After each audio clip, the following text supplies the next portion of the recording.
Hi. Um, Stream started.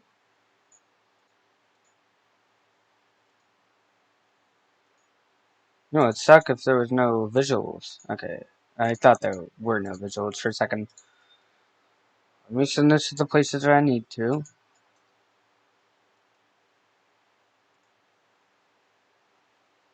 Hmm. Hi. What the heck?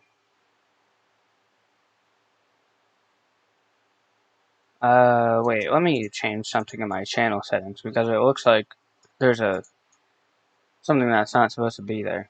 Wait, what?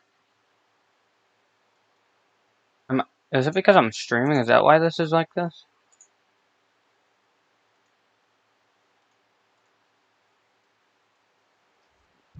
Why is it not showing my channel trailer? Maybe it's because I'm streaming. That's probably what it is. Hopefully the stream doesn't play right now whenever I'm going here.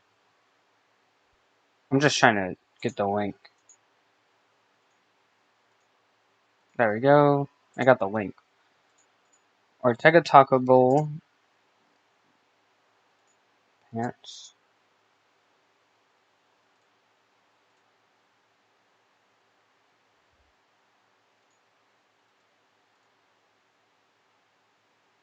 Hi. Any members here? Lol. Lol. Oh, I almost forgot.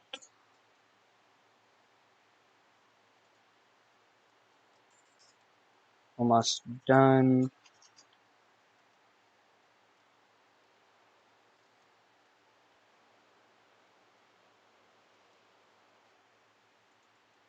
Alright, there we go. Now I can close out of Discord. There we go. Let me open it up on YouTube so I can actually look at chat. You're playing what? D4DJ? What is that? Yep. Yep. I guess. Well, since at least some people are here, I can go through my very important document. And by document, I mean just there. It's just two images. Um, it's a mobile game. Oh, really? Oh yeah, I've never heard of it. Um,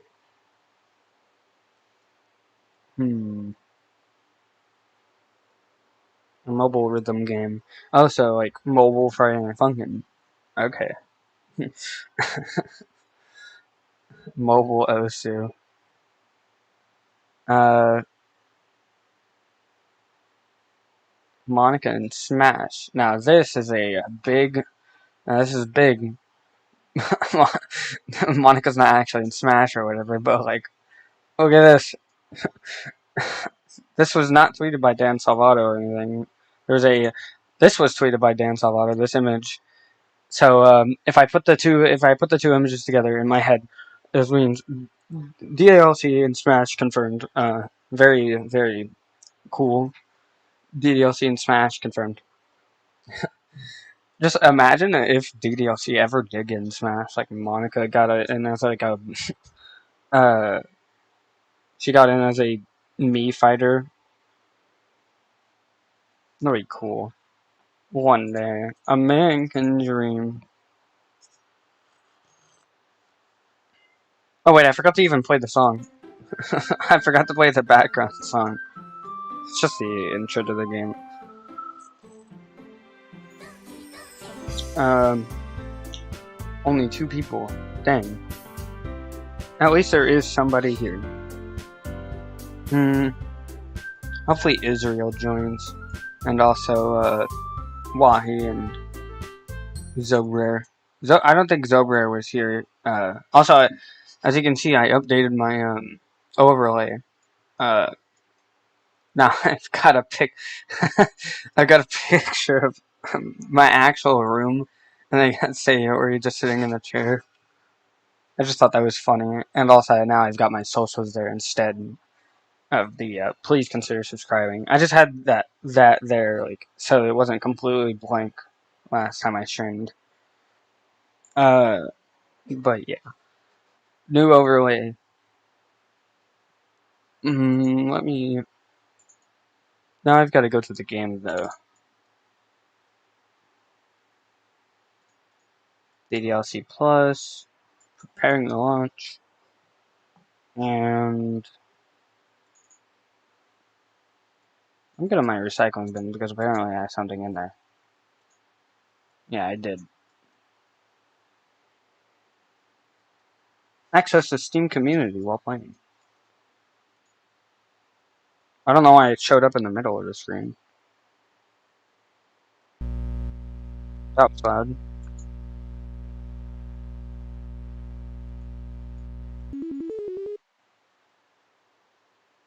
Why did NVIDIA show up? I just noticed that in the stream. I mean, I guess that's my drivers, or whatever. But yeah, I might start out this stream with the last side story that I've unlocked, Balance. In fact, I'll probably do that. Oh, you know what I still need to do? I still need to make a black bar go in between the face cam and my socials. I'll do that after the stream. But I guess I'll just begin the side story.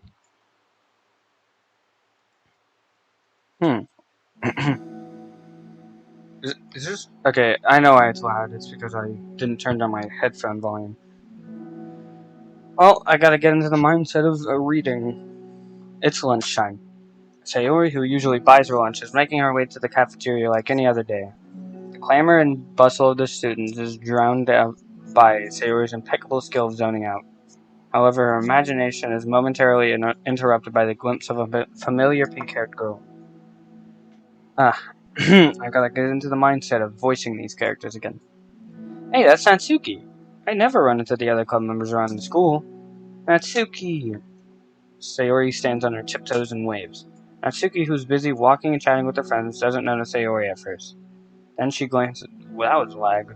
Then she glances over in Sayori's direction. Sayori waves enthusiastically. Following her friends, Natsuki quickly ducks around the corner. Hey, she definitely saw me. Oh. That's kind of rude, Natsuki. Don't ever disrespect Sayori. Again. Monika is the first to arrive to the club meeting, then Natsuki. Sayori, having glanced to the window to see Natsuki already inside, is unable to work up enough courage to enter. Natsuki's been so distant with me. I was stupid to think she wanted to ever be friends. She only got excited because she got to share a manga. But aside from that, she doesn't even like me. I should just go home today. Is the stream volume louder? Or is the music louder? Or is that just me? Sorry, but you plan on going inside? No. Why? I'm sulking. Oh. Well, I'm sorry for bothering you. Excuse me. No, don't leave me. Oh, I'll stay here then. I didn't want to go in. I'm afraid of bothering Natsuki. I saw her at lunch today, so I waved and called out to her, but instead of saying hi, she just ran away from me. Really? Not bad. Hey! Sorry. Not bad. That was a joke. It just sounded like something I would do from anxiety. From anxiety? Well, I just don't like attention being drawn to myself. Oh. Well, that makes sense based on the person you are. But Natsuki isn't shy like that at all. I thought we were friends. But it feels like every day she's trying to distance herself more, but instead of getting closer. It makes me feel like she only wants to spend time with me during the club. Wait. Oh, crap. I just noticed my chat overlay isn't working. Let me fix that. It should be fixing it. Okay, there we go. Hopefully that'll work. It makes me feel like she's only spending time with me during the club because I was reading manga, but she doesn't actually want to be friends with me. I feel like I'm missing a lot of context here. Is she in the middle of anything when you approached her? It still hasn't showed up. Why is that like that? Let me try and see if I can fix it.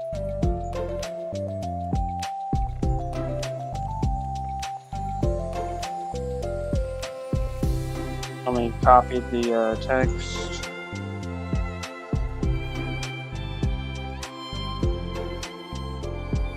What? Okay, there we go. Yes,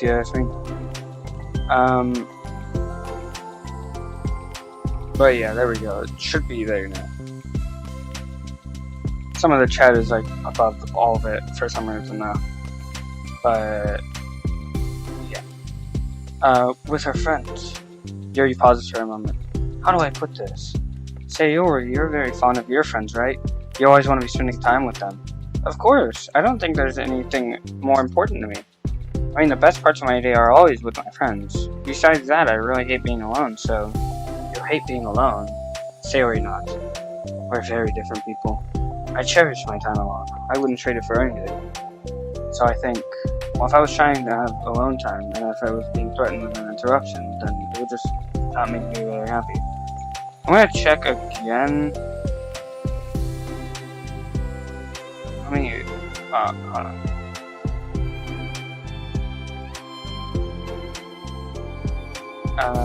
Live chat. Not that live chat. Yeah, but this doesn't have to do with Natsuki. She was always with her friends, not trying to be alone or anything. No, I think it's similar. It's, well, we're all friends in the club. But we have our own lives outside of the club as well. If you think about it, making new friends isn't some casual occurrence that happens on a daily basis. A friendship is an invitation to intertwine our lives together. But the capacity at which each person is ready to do that might be different. There are friends who just like to have fun together, and others who talk every day and share every detail of their lives with each other. I think when establishing a friendship, it's important to consider the comfort level of the other person. I mean, we don't really know much about Natsuki's life outside the club. It could be that she simply needs to make friends at her own pace, rather than jump headfirst into a new commitment. But that means I was already bothering her? I just really wanted to be good friends with her, so I treated her like one. Was I actually hurting her? I don't know, I'm sorry. My insight was really only based on what I understand about my own needs. And Natsuki and I are completely different, so... Why was I so selfish? Even if all that was true, then it still means I hurt her. I think I messed up. Yuri, with you, I think I was really careful to understand your needs when I was becoming friends with you. But I wasn't careful at all with Natsuki because she already seemed really social. I just took control of everything instead of looking for the right balance. Now I hurt her and she doesn't want to talk to me. How could I let myself do this? Sayori, I think that... Well, there was one time you told me something about the way I saw things in my head being different from reality. It's easy to automatically jump to the worst case scenario, but I think it's more likely that Natsuki didn't harbor any ill feelings towards you. I think if we were to realistically consider the situation and how it would cause someone to feel, I'm bad at this, sorry. You're a lot better than me at things like comforting or reassuring people. Suddenly, Sayori gives Yuri a gentle hug. You're the best, Yuri. I'm sorry for burdening you with this. You're trying so hard for me. You're such a sweetheart. It's not a burden. I enjoy listening to others. And my friends deserve happiness. Sayori beams. Well, I think I'm gonna give Natsuki some space. She should do what she wants. And if she still doesn't want to... And if she does still want to be friends, then I'll learn her needs and I'll match her boundaries. Yeah, I'm sure that's what's best. I wish I didn't feel so awful and guilty. It makes me feel desperate, like I need to make it up to her by trying to make her happy. But that's not what she needs. I just have to tell myself that. It hurts, but I guess it means I still need to grow. I really want to grow as a person. If it's to be better for my friends, I want that. That's very mature of you, Sayori. I'm mature. Sayori hops up and down on her toes. So does that mean you'll be going home after all? Sayori shakes her head. I need to be here to show her that I respect her space. Let's just spend the club by myself today. Yuri nods in understanding. I'm going first. Okay. You're blocking the door. Oh, she would be blocking the door like that. Sayori steps aside. By the way, before Yuri enters the club room, Sayori interjects. You said that you and Natsuki are completely different, but I don't really think that's true. I think you're actually really similar in a lot of ways. Yuri smiles and shakes her head. Sayori, that's absurd. You're very silly sometimes. Yuri turns and enters the club room. After a moment, Sayori follows.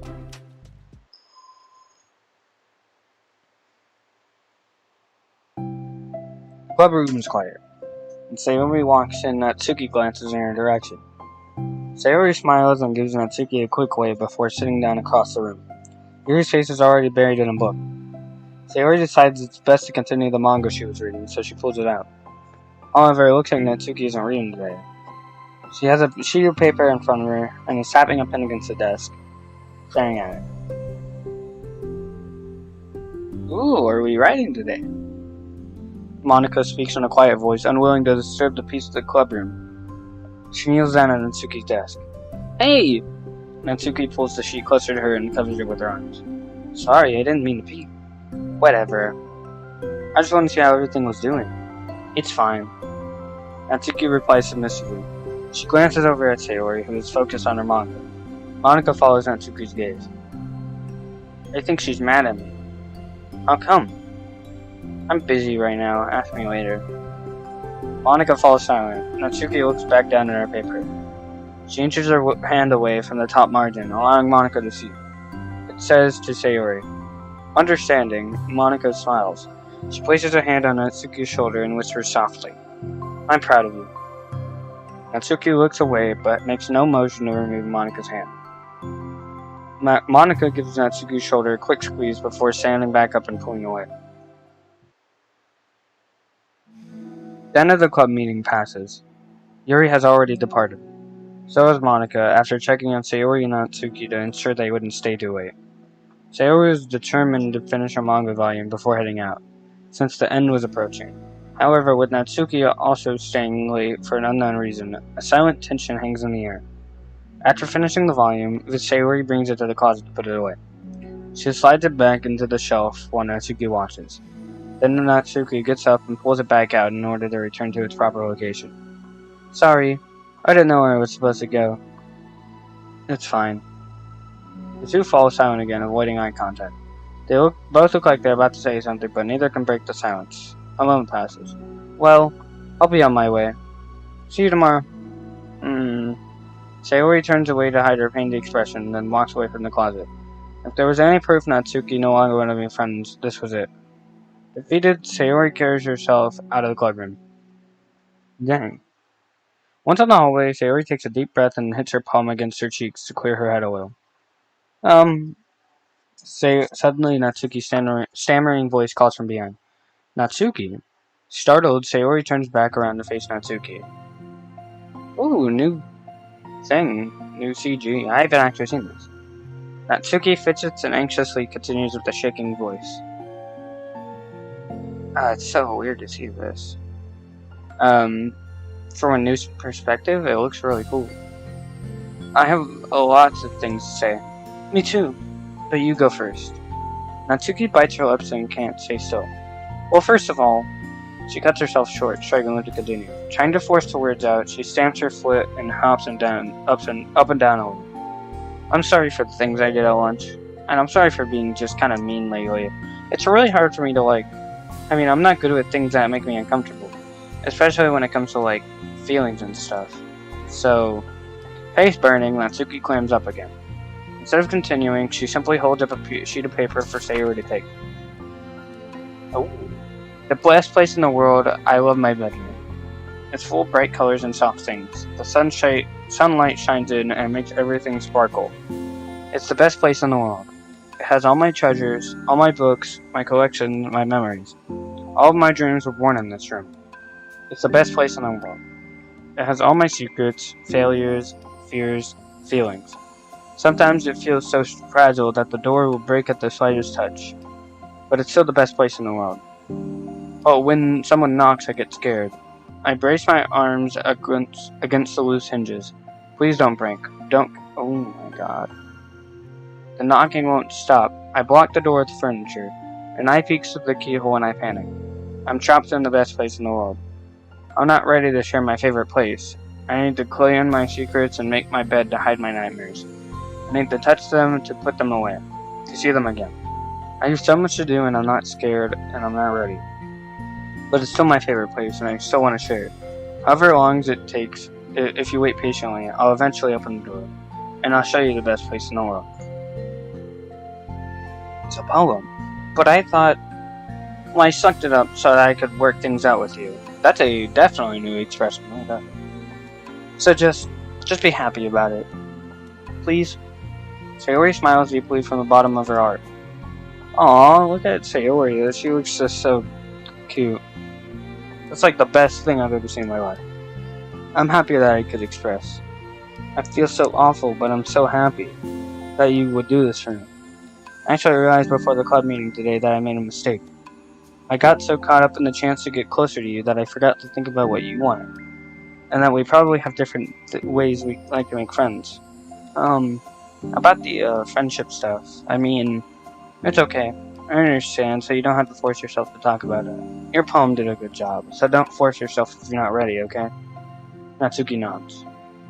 You don't have to feel like you did anything wrong. It was my fault and I'm sorry. I wasn't mad at you today or anything like that. I actually felt really guilty and wanted to give you space. I was thinking it's silly that I just approach you all the time, and that I should let you approach me when you want to. Just whatever makes you feel comfortable, I expect that from now on. Friendships should always start with those things, with the right balance. Natsuki nods again. One thing about that. Well, I don't have to approach you all the time either. I just want it to be balanced, like you said. Sayori nods. I understand. We'll make sure of that together then. Well, anyway, now that the two of them found common ground, Natsuki finds it easier to speak more freely again. I'm not gonna, be sharing my poems all the time now or anything like that, but I guess it wouldn't hurt to do it once in a while. Only the best ones. So you better like them, because otherwise I might change my mind. I like anything you do, Natsuki. I was just saying, more importantly, I have to tell you about— oh my god. Huh? Oh, from the mom. Wait, I just got confused, too. Wait, I need to guess who it is. You definitely won't be able to guess. The two walk down the hallway together. Oh my god, we have so much to talk about. Darn, I should have told you to save the last two chapters so I could see your reaction to the big reveal. Aw, you wanted to enjoy it with me. That's so cute. Oh, shush. That was the shortest side story, I can tell. Dang. Balance, too.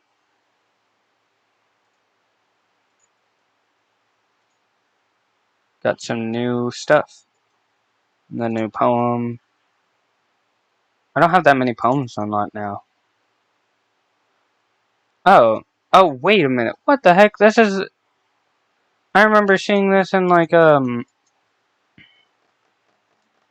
at special events in the past. Yeah, I actually have seen this before. I got it whenever my brother got me something from, an anime convention. I didn't go or anything like that. He just gave it to me. Well, I guess I have to continue with DDLC. I can't do any more side stories.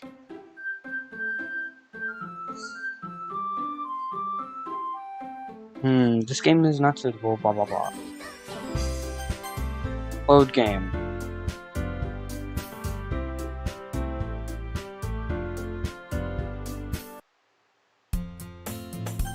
I have seen all of this before.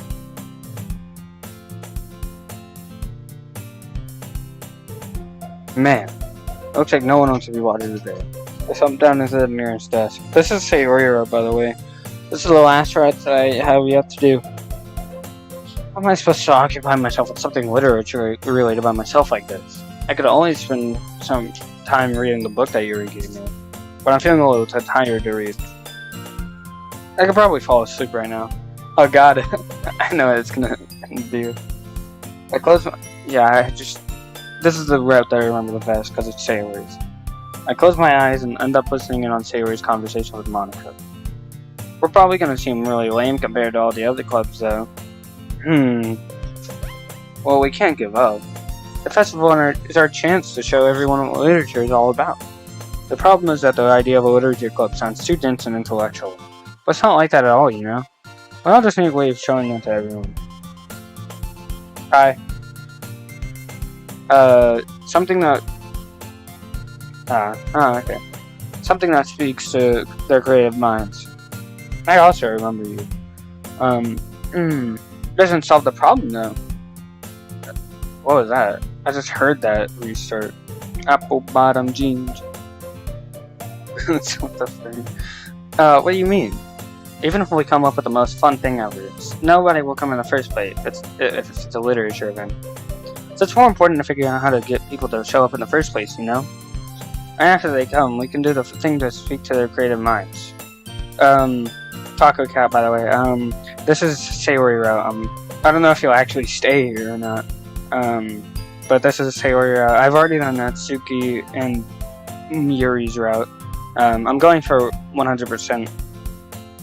Alright. This is just the beginning of the game anyways. What's this? Sayori is taking this really seriously. It's rare to hear her deliberating like this. Huh, that's a good point. In that case, do you think food will do the trick? Oh, what kind? Oh, I guess we could. Cupcakes! Ha, good thinking. Natsuki would love to do that. Ah, you're right. Natsuki makes the best cupcakes. That works out perfectly. That wasn't why you suggested it? Cupcakes speak to my creative tummy. Cupcakes it is then. I'm hungry. Anyway, we still need to work out the details of the event itself. I find myself smiling. In the end, Sayori is still her usual self, but therein lies the unexpected reason I admire her. Unlike me, who has trouble finding any motivation at all, Sayori can put her mind to things and make them come to life. I suppose that's why I end up letting her get on my case about things. I can't help but wonder what it would be like to see the world through her eyes. So good! I open my eyes to find Sayori's face so amazing. I nearly fall out of my chair. Sorry. Wait. Actually, I'm not sorry at all. It's your fault for sleeping like that. This isn't the napping club. I saw something in the side stories that brought up the napping club. It was in the first side story. Whenever Sayori came up. Does our school have a napping club? You're staying up late again, aren't you? Now that you're in your club, you're gonna have less time for anime, you know? You need to get used to it. Don't say that up so loud. I'm going through my shoulder to see if Monica overheard. It's true, though. Yeah, I know. You're always looking out for me, Sayori. Hold on.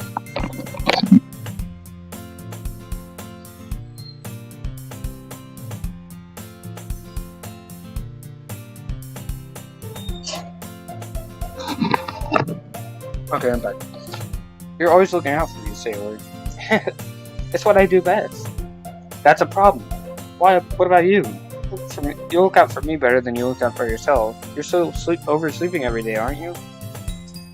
Not every day. That's not very convincing. How many days this past week have you gotten up on time? It's a secret. I knew it. Come on. At least give me the benefit of the doubt. I can't even do that. Look, Sayori, it's written all over you. Sayori glances around at herself. How is it written all over me? You were clearly in a rush this morning. Look, your hair is sticking out all around here. I run the fingertips down the side of Sayori's hair, trying to straighten it out. Man, you really need a brush for this. My hair is just really hard to get right. I won't fall for that. There's more than just your hair, too. Your bow isn't even straight either. And there's a toothpaste stain on your collar right there. I try to wipe the stain off with my finger. But nobody would ever notice that. Of course they would. Nobody's ever going to tell you about it because they don't want to embarrass you. Fortunately, I really don't care about that. Hey, you mean... You didn't even keep your blazer buttoned up. Seriously, Sayori, why do you think you... God. That's super mean. But you'll thank me later.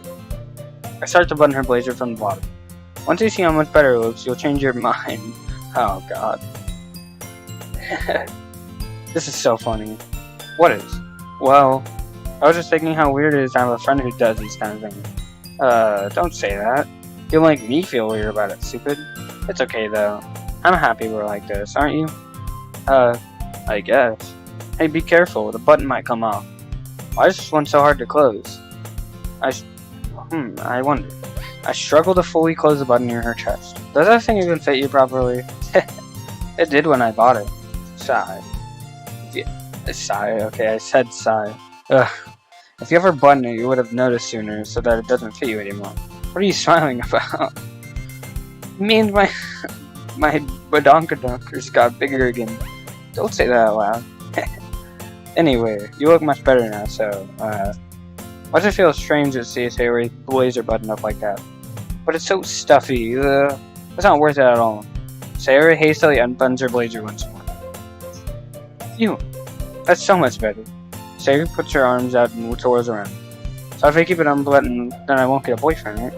What kind of logic is that? And why are you saying that like it's a good thing? Because if I had a boyfriend, then he wouldn't let you do things that you didn't. I don't know. And you take care of me better than anyone else would, anyway. So that's why I'm keeping you unbuttoned. Stop saying all these embarrassing things. I didn't say anything embarrassing. Jeez. Well, anyway, just focus on trying to wake up a bit earlier. Only if you focus on going to bed earlier. Fine, that's a deal. I guess we really are better at taking care of each other than we are at taking care of ourselves. Yeah, I guess so, huh? So maybe you should come wake me up in the morning. You're doing it again, Sayori. Oh, but I was joking that time. Man, it's impossible to tell with you sometimes. Okie dokie, everyone. No, I'm just kidding. I'm not doing that again. Monica suddenly called out. Why don't we share the poems we wrote now? Yay! So rare, I can't wait to read yours. Yeah, same. I failed to sound enthusiastic, but Sayori still trots away to retrieve her poem. By the way, did you... I read this. Let's go with Natsuki, for now. I told Natsuki I was interested in her poems yesterday. It's probably only fair if I shared mine with her first. Well, it's about what I expected from someone like you. But that's a little blunt. Like, excuse me, it's not like I said it was bad. It just didn't evoke any emotions. So basically, it's not cute enough for your taste. She's gonna say, do you want to get smacked? I knew it. I'll pass. Well, anyway, Annie, I guess I need to show you mine. Not that you like it. I already read this before. Yeah, I told you that you don't like it. I like it. What? Oh, we already read this. Period. We already read this.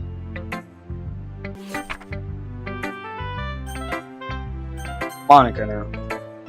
I guess we just read all of Yuri's dialogue already. I like this one. It makes me think of somebody Sayori would like. Is that so? You and Sayori are really good friends, right? I wouldn't be surprised if she had these sorts of things in common with you. Oh, well, we may be good friends, but Sayori and I are actually very different. Well, that may be the case, but maybe there are some similarities that you wouldn't expect. The way she talks about you, it sounds like the two of you really care about each other's well-being. Even if you show it in different ways, it ends up being more similar than you think. So I think that's the kind of vibe I get when reading your poem. You're sure you're not reading into it too much? Ha, I could be. Oh gosh, I sound like Yuri. But in any case, Sayori's writing has kind of a gentle feel to it. I can tell that she likes exploring with emotions like happiness and sadness.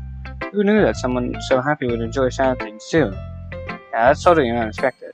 Well, to each their own. I mean, you shouldn't be afraid to experiment a little bit either. Blah blah blah. And then Sayori, best girl. We all know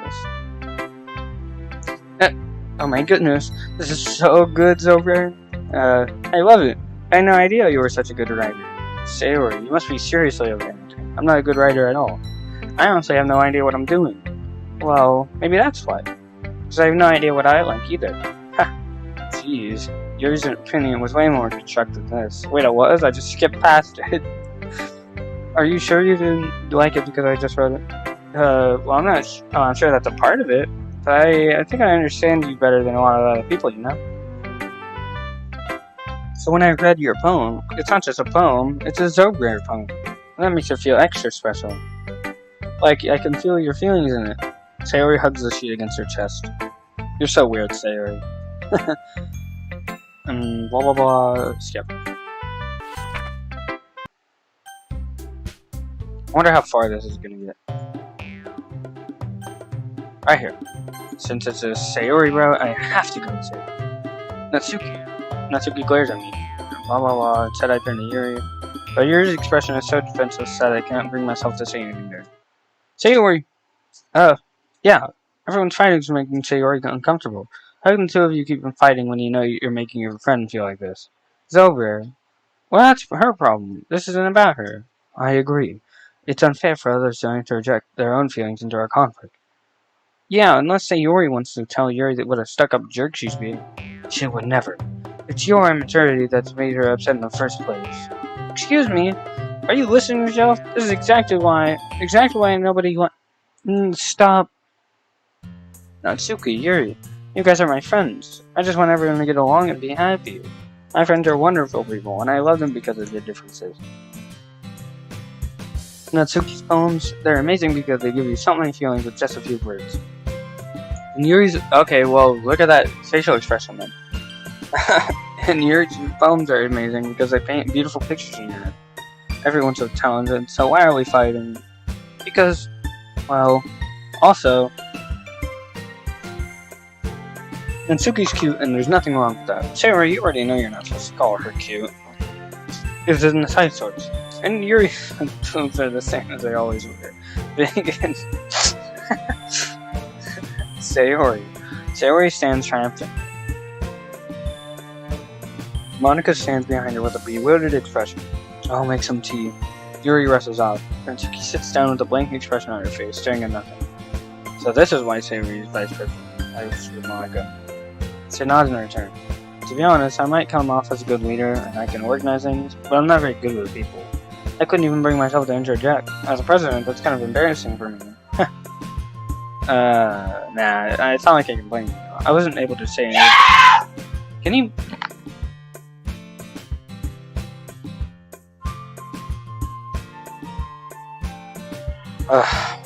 Sorry about that. Well, I guess that means Sayori's amazing in her own ways, isn't she? You could say that. She might be an airhead, but sometimes it's weirdly... Oh god. The word that she knows exactly what she's doing. I see. Those, my brother's friend. I'm sorry about that. Take good care of her, okay? I would hate to see her get herself hurt. He was just trying to mess with me. That makes two of us. You can count on me. Monika smiles sweetly at me, causing my stomach to knot. Such a genuine person really does make a good president, regardless of what she says. If only I can get the chance to talk to her a little more. I'm gonna assume I get to skip all of this. Alright, saving. There we go. Adventure.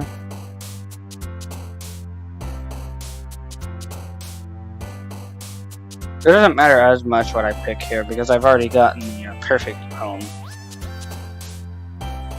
Excitement. I know this is Yuri. I love that this is your dream. Laugh.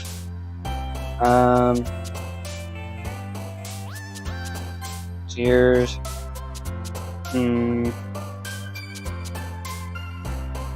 Pain. Clumsy.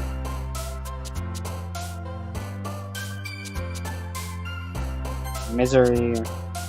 Awesome. Play.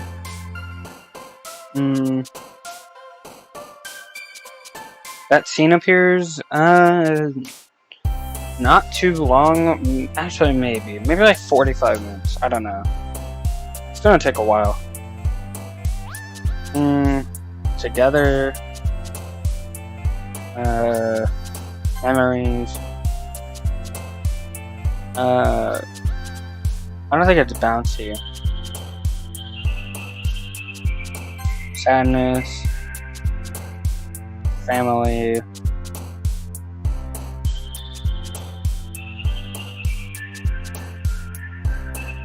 Precious. We all know Sayori Precious. Blah blah blah.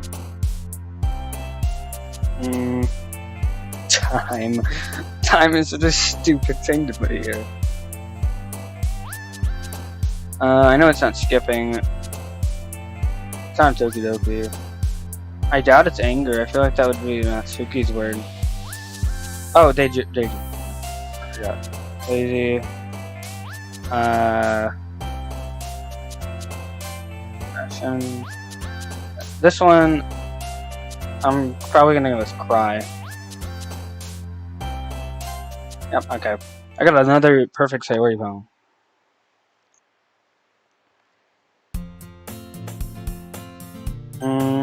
I'm gonna skip a bunch of stuff because I've already done this. And then I'm gonna save whenever I get to. How dare you? Alright. Saving again. Zobra. Sayori suddenly comes up to me. I'm gonna get some supplies. I'm gonna go get some supplies from another classroom. Wanna come with me? Supplies? What for? Well, you know the festival's coming up? Me and Monica were gonna make some posters and stuff, so I need to go find some crayons and markers and glue stick. Ah, I see. Sure, I'll go with you. Yay. Hold on. I got a text from my brother.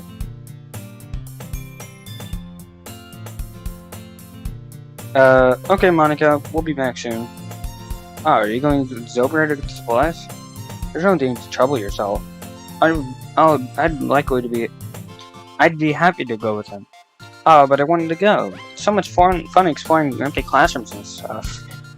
Okay, it was just a suggestion. See if you can find poster paper too, okay? Okay, ready, Zobra?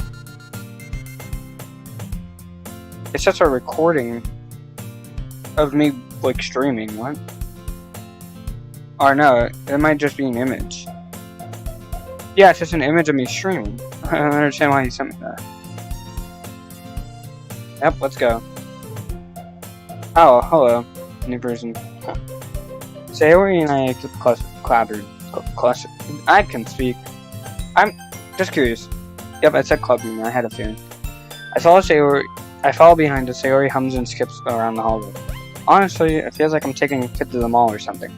Sayori finds pleasure in the simplest things sometimes. Hey, Sayori, what exactly are we going to do at the festival anyway? You'll see. I'm not sure how you would make an event out of literature. Me and Monica have it all planned out, don't you worry. Is that so? Yep. We're gonna do a poetry performance. Performance? Of what kind? Well, everyone is gonna take turns on stage and recite their favorite poems. That sounds kinda dull. Zogre, you're not thinking about it the right way at all. It's not about reading poems, it's about performing them. Like you say the lines of the poem like, between my feet. The last remaining flower beckons to me. I twist the stem, freeing it from its clinging roots, caressing the final joyous moment between my fingers. But to what ends have I summoned this joy? For now, when I look in every direction, the once prosperous field before me is just a barren wasteland. I got a notification. Okay, like that. Sayori, how do I put this? I'm sure it's just me, but it's impossible for me to take you seriously when you talk like that. You meanie. I'm working super hard on this, you know. I know. I just meant a pretty unordinary contrast to your cute self. Don't say that, it's embarrassing, but I guess that means I'm doing a good job. Yeah, I guess so. Hold on.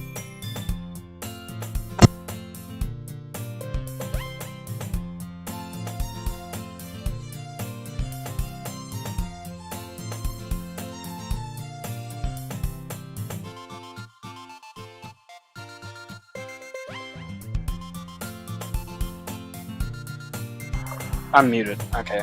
Sayori spins herself around in the hallway again. Hey Zogre, this classroom over here is empty. Let's begin the mission. The mission, hey. It's been a long time since I spent time with Sayori like this. But in the end, I thought that said bruh at first. Like, I don't know why. She hasn't changed one bit. She's nothing but a ball of sunshine, drawing happy vibes from the world around her. Pretty nostalgic feeling for me. As the years went by, I began to hold myself up in my room more and more. So going adventuring with Sayori brings about a special sort of feeling I forgot I had. The two of us enter the classroom. Sayori heads straight to the closet and I follow. Let's see what we have in here. Crayons? Sayori pulls a box full of crayons off the shelf. They're the best brand too. They're kinda dirty though. Sayori starts pulling various crayons out of the box, reading the color names. Alright, that's one down. Don't get distracted, we still need to find... Well, I'm looking for my favorite color. Fine. Then at least move aside so I can look at the poster paper. I dropped one by accident. Failure. Sayori bends over and smacks her forehead right into the shelf. That's exactly what something I would do. She falls to the floor and crayons spill all over her lap. Ow, oh god. I hate this place. You okay? My forehead. Sayori clutches her forehead. Geez, Sayori, that's just like you, isn't it? Come on, let me see. Since Sayori is sitting on the floor, I grab her by the waist, God, and pull her out of the closet. You want to move your hands, Sayori. But it hurts. Just do it for a second. Fail. Oh, there was something on my screen and it looked like she was like biting her lip for some reason. You can't even see the brand. What brand of crayons is this? Sayori slowly releases her hand or something. I gently open the door. Ow! Sayori. I said Sayori instead of sorry. There's a huge red mark on the corner of her forehead. A bump is starting to form as well. Man, that's gonna swell up. I should find you some ice. So rare, where would I even find ice around this time? I guess a cold drink would do. You don't have to. I'm fine with looking like a unicorn. Even wincing from the pain, Sayori makes a silly joke. What are you saying? I'll be right back, okay? Okay. I pat Sayori on the shoulder and run into the hallway. I locate the nearest vending machine. What should I get? It's like so ominous that there's no music here. It just reminds me of the one scene. It doesn't really matter since it would be used for an ice pack. But I know Sayori likes apple juice, so I purchased that one. In just a moment, I'm already returning to the classroom I left Sayori. I gently open the door. She has one palm on her forehead and is using the other hand to clumsily scoop crayons back into the box. At least they were already in the wrong spots before I spilled them. Sayori here. I hand Sayori the bottle of apple juice. It's nice and cold. Sayori opens the cap and starts drinking from it. Sayori, what are you doing? It's for your forehead, idiot. Oh, sorry, I forgot. How hard did you hit your head? Sayori places the bottle against the bump on her head. It stings. Just bear with it. It'll feel better soon. Looks like he cleaned up most of the crayons, so that's good. Hey, Zobrare, this kind of reminds you of growing up, doesn't it? What do you mean? You know how we used to play outside all the time? I would always try to keep up with you. You were kind of oblivious in some ways. Like, I usually fall behind, or I had trouble climbing on things you did. But sometimes when I tried to do things I couldn't, I would get myself hurt. I'd fall and scrape myself, or get a bump, and I would start crying really hard. And you would rush over as quick as you could. You would try really hard to get me to stop crying. It was almost like you blamed yourself. You were afraid of getting in trouble if someone found out. Even though it really wasn't your fault at all, you know? Did I really do that? Yeah, you don't remember? Come to think of it, maybe I do remember a bit. How could you not remember those memories? Sayori, how could you not remember? I guess I was always so focused on my games that I didn't pay enough attention to you. So in a way, it is my fault. Kind of like this time, you know? If I wasn't rushing you out of the closet, you probably wouldn't have hit your head. So, Rare, I don't think you realize it, but you're always thinking about it. Even after all these years. You're rushing to help me even though I'm just being clumsy. You're really a sweetheart. Don't call me that, and I don't do things like this all the time. I guess when it comes to you, it just feels natural. Before I know it, I'm treating you like that. Excuse me. I guess that's what happens when you've been friends for so long. Really? Maybe you're right. Zobrare, I'm so glad nothing's happened between us. Or nothing's changed. Do you think it'll be like this forever? Forever? If I'm honest with myself, there's no telling where we'll end up for college or after that. So it wouldn't be fair for me to make any promises, but... Well, I hope so. It's been so long. It's been this long already. Right? I can't imagine you ever changing, so my hopes are up. I'm so happy. Sayori has a whimsical expression in her eyes. We remain silent for a moment. She's so silly and clumsy on the outside that when I see her deep in thought like this, it makes me not want to disturb her. I guess we should go back. I don't want to worry Monica, you know. Good luck with that. She's gonna see her forehead either way. Not if I hide it under my bags. Bangs. Bags. Sayori hops to her feet. She clutches her forehead again. Don't stand them so fast after hurting yourself. Well, I guess it's too late now. Anyway, let's go. I follow Sayori out of the classroom. Sayori plays with her bangs to try to hide the bump, but without too much success. In a moment, we make it back to the club room. Ah, you're back. Good timing. I was just about ready to start sharing poems. Sayori, your forehead. She's fine, don't worry about it. I was playing there with the crayons and smacked my forehead in the shelf. Well, anyway, were you able to find everything you needed? I have it right. Sarah glances around herself. I forgot all this stuff. Calm down, Sarah. I have it all right here. I found the poster paper too. Sounds like you ended up doing all the work, Zobra. Well, Sayori, I failed to come up with an excuse for Sayori. I made it an adventure. Yeah, that. Okay. In any case, good work. I'll start working on the posters tonight. Me too. Okay, everyone, are you ready to share your poems? Yes, sir. Let's go Natsuki again. I'm just gonna go in the same order. Well, it's not really any worse than your last one, but I can't say it's any better either. Phew. Phew, what? Oh, well, anything that isn't a train wreck, I'll take as a win. And I get the feeling you're probably the most critical. Hey, what makes you... Wait, maybe that was a compliment? Glad to see somebody is something. Well then, keep practicing and make yours... Maybe it'll be as good as me someday.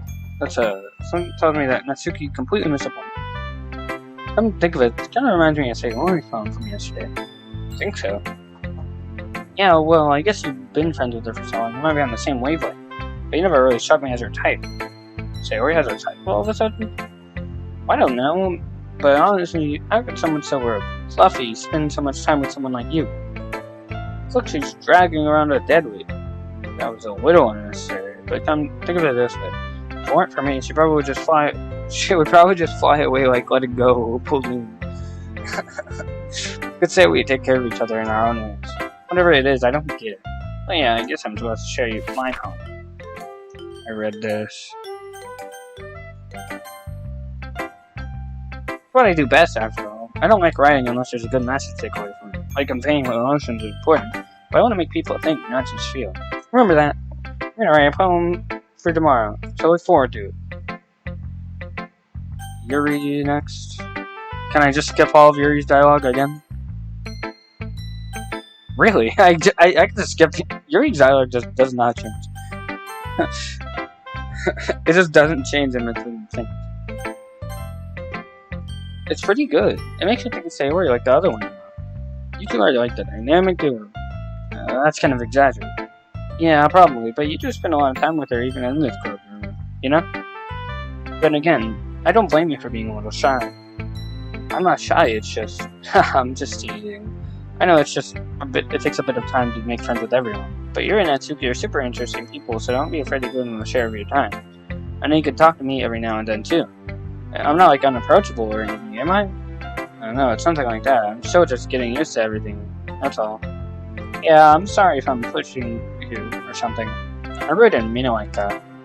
No, don't worry. I get what you're saying. Well, alright. But anyway, you want to read my poem now? Oh, you want to read my poem now? Oh, nice. And then best girl.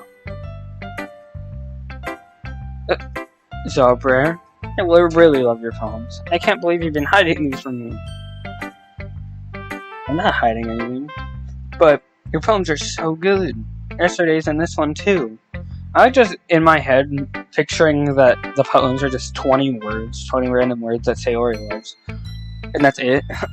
Just the 20 words that I picked. I just like imagining that. You can't tell me you haven't done this before. I mean, you're really the only one that feels that way, so... no way. Not even Natsuki?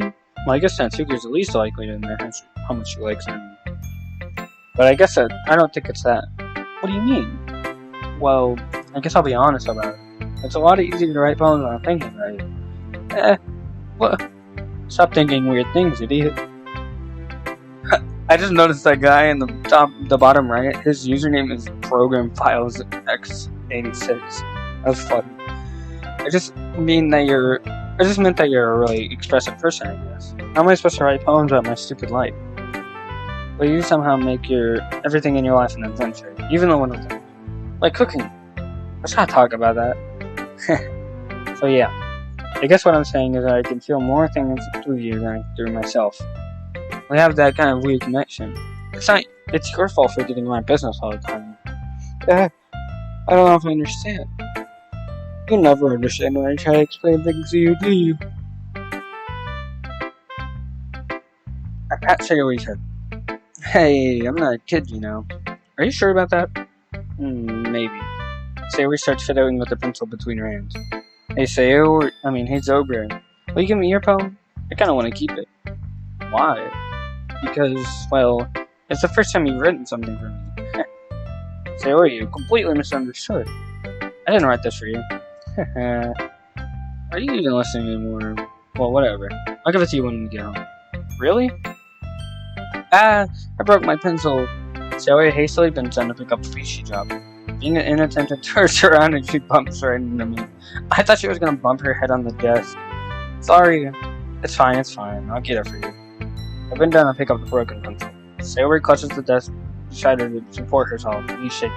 I'm a little clumsy today, huh? I'll sit down, Sayori. Yeah. I grab Sayori's arm and help her sit down at the desk. Anyway, I still haven't read your poem. Oh, sorry, I forgot about that. But it's not as good as yours. Geez, don't worry. I'm sure I'll like it.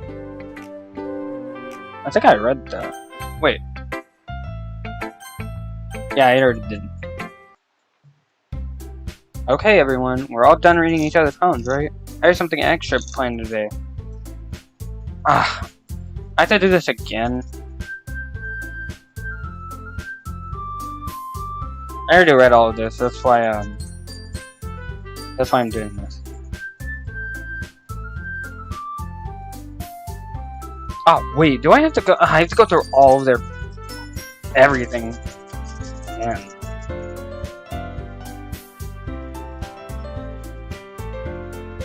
Why can't I just skip all of this? Seems exactly the same, but maybe it doesn't.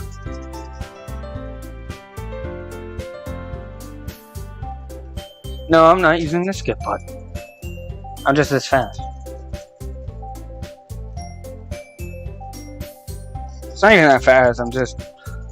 Look, I'm not trying to be fast with this. I stand up. Blah blah blah. Pressing Monica. I already read all this.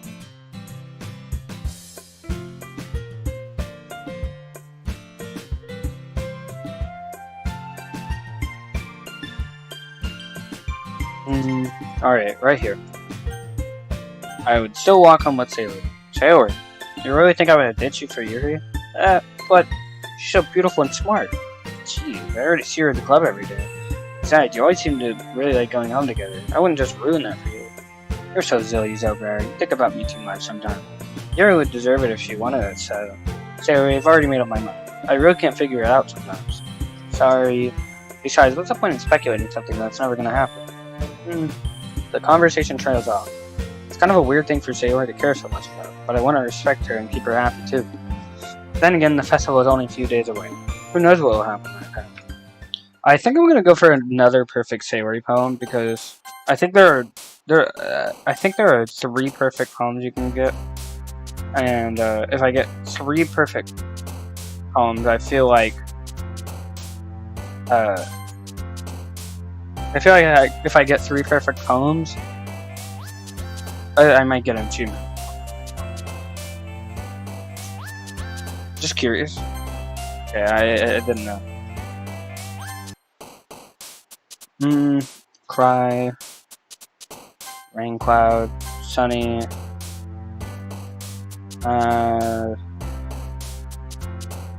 Smile. Loud.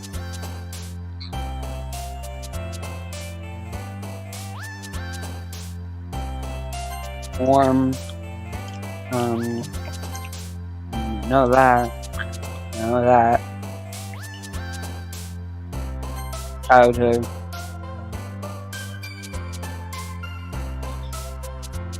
Would it be peace?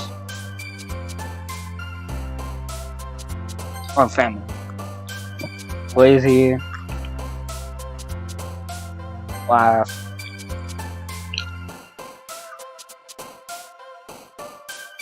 Together. On an ocean. Okay, giggle, special. Definitely not that. Melancholy, skipping. Might be empty. Okay.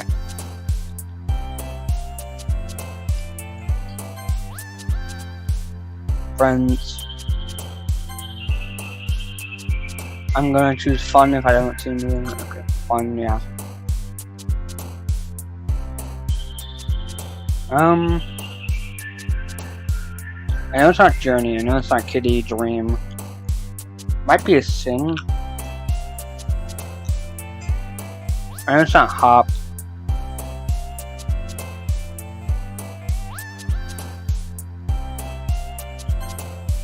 Really? That's a Yuri thing?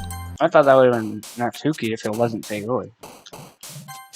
Okay, I didn't know that secretive. Ocean. Tragedy. Pain. Hurt. Fear.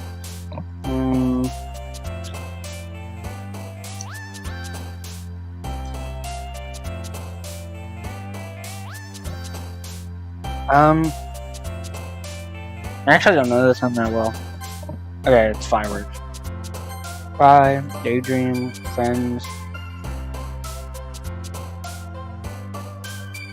happiness, smile, lab,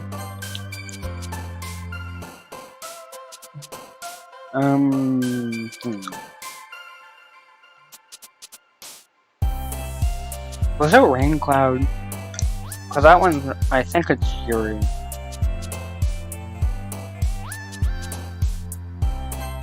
No, it's trailer. Good thing.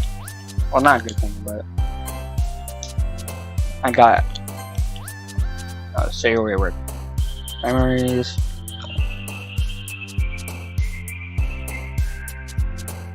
Bed.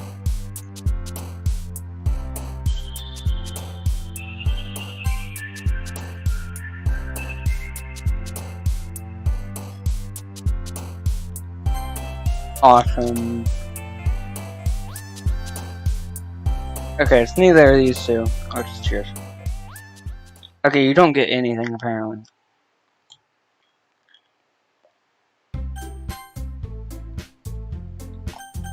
Alright, let me press exit.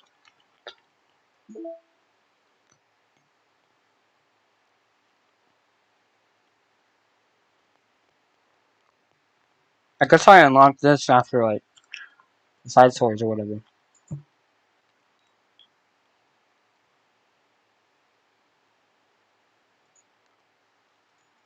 Boss the CGs. Aw.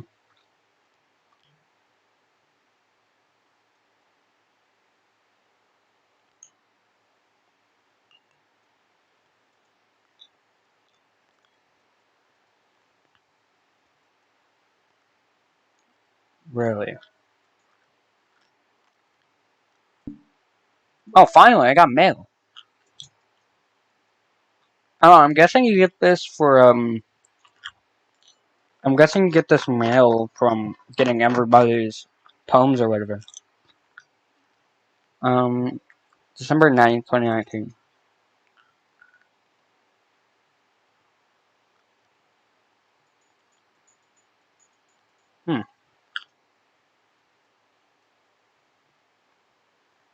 What happened on December 9th, 2019?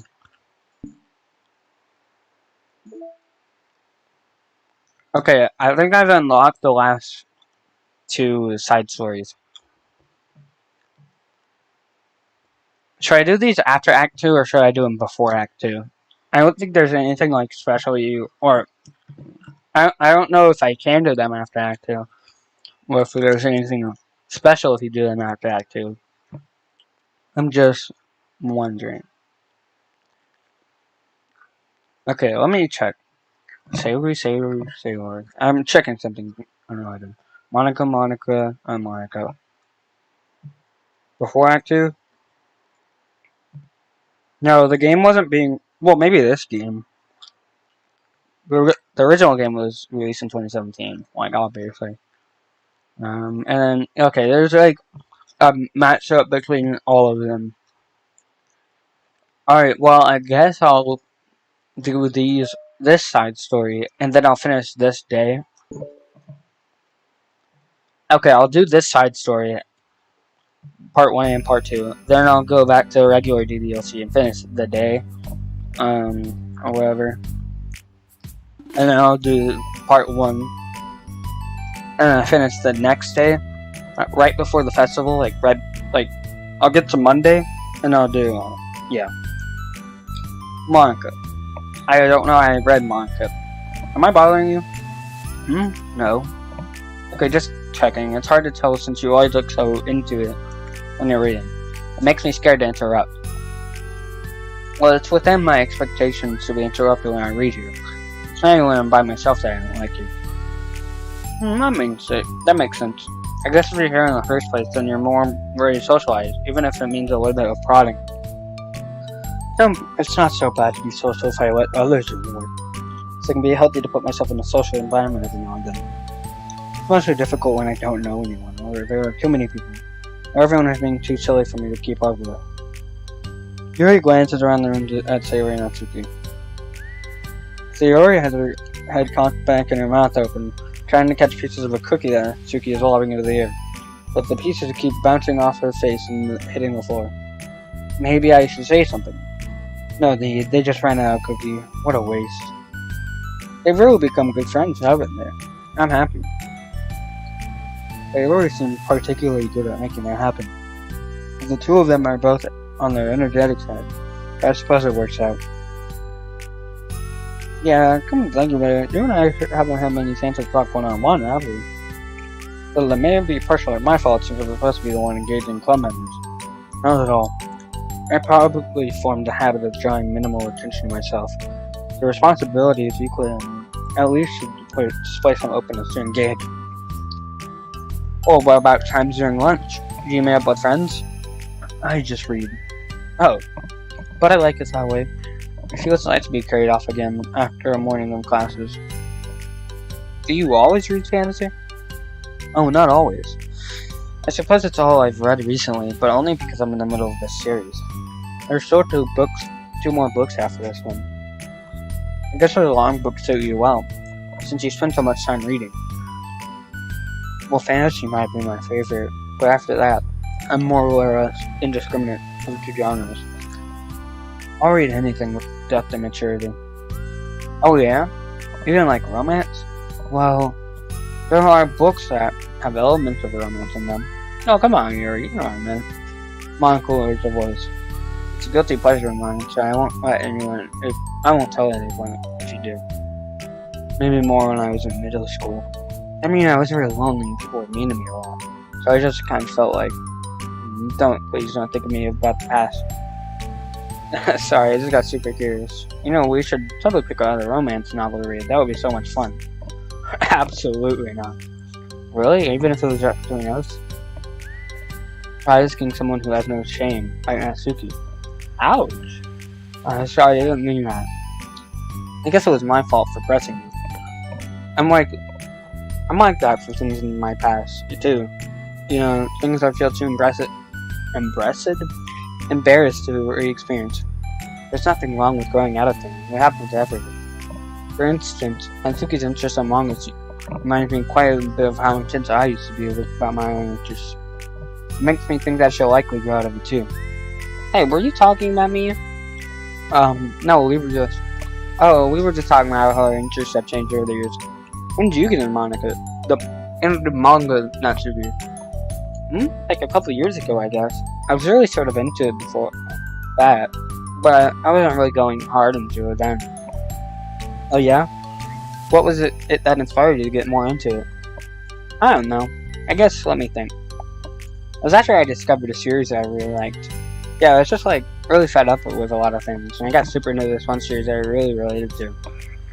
I guess I had an edgy phase where I just hated everyone around me and wanted to be myself. Okay, I guess it's canon. Hey, kind of like Yuri. Monica. Sorry. That's completely wrong, so. So cool that you both really found your thing. Almost like opposites, but it sounds like they helped you a lot through hard times. You know it. Wow, what the heck? Is that book even bigger than the last one you were reading? It's technically slightly longer, but not by very much. How high do you think it would go if we stacked up the whole series?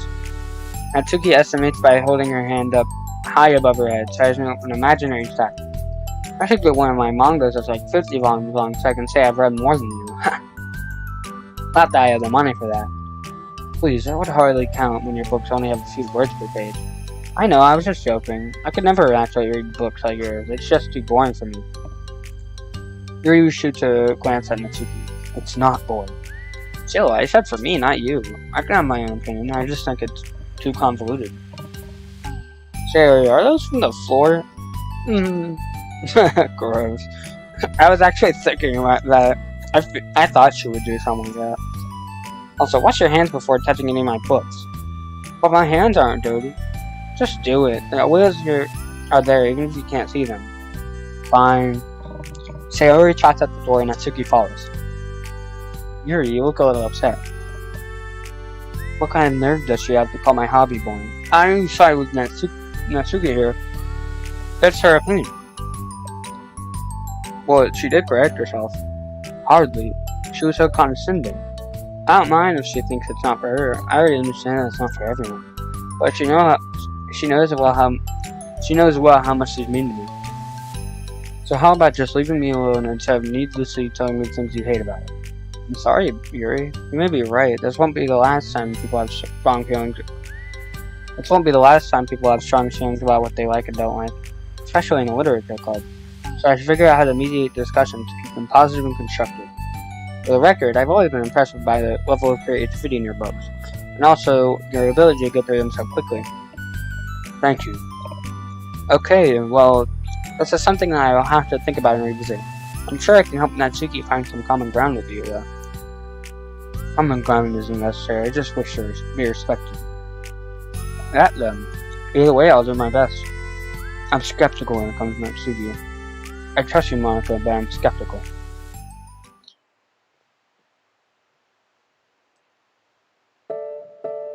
Okay, everyone. Is this a new song? I think it is.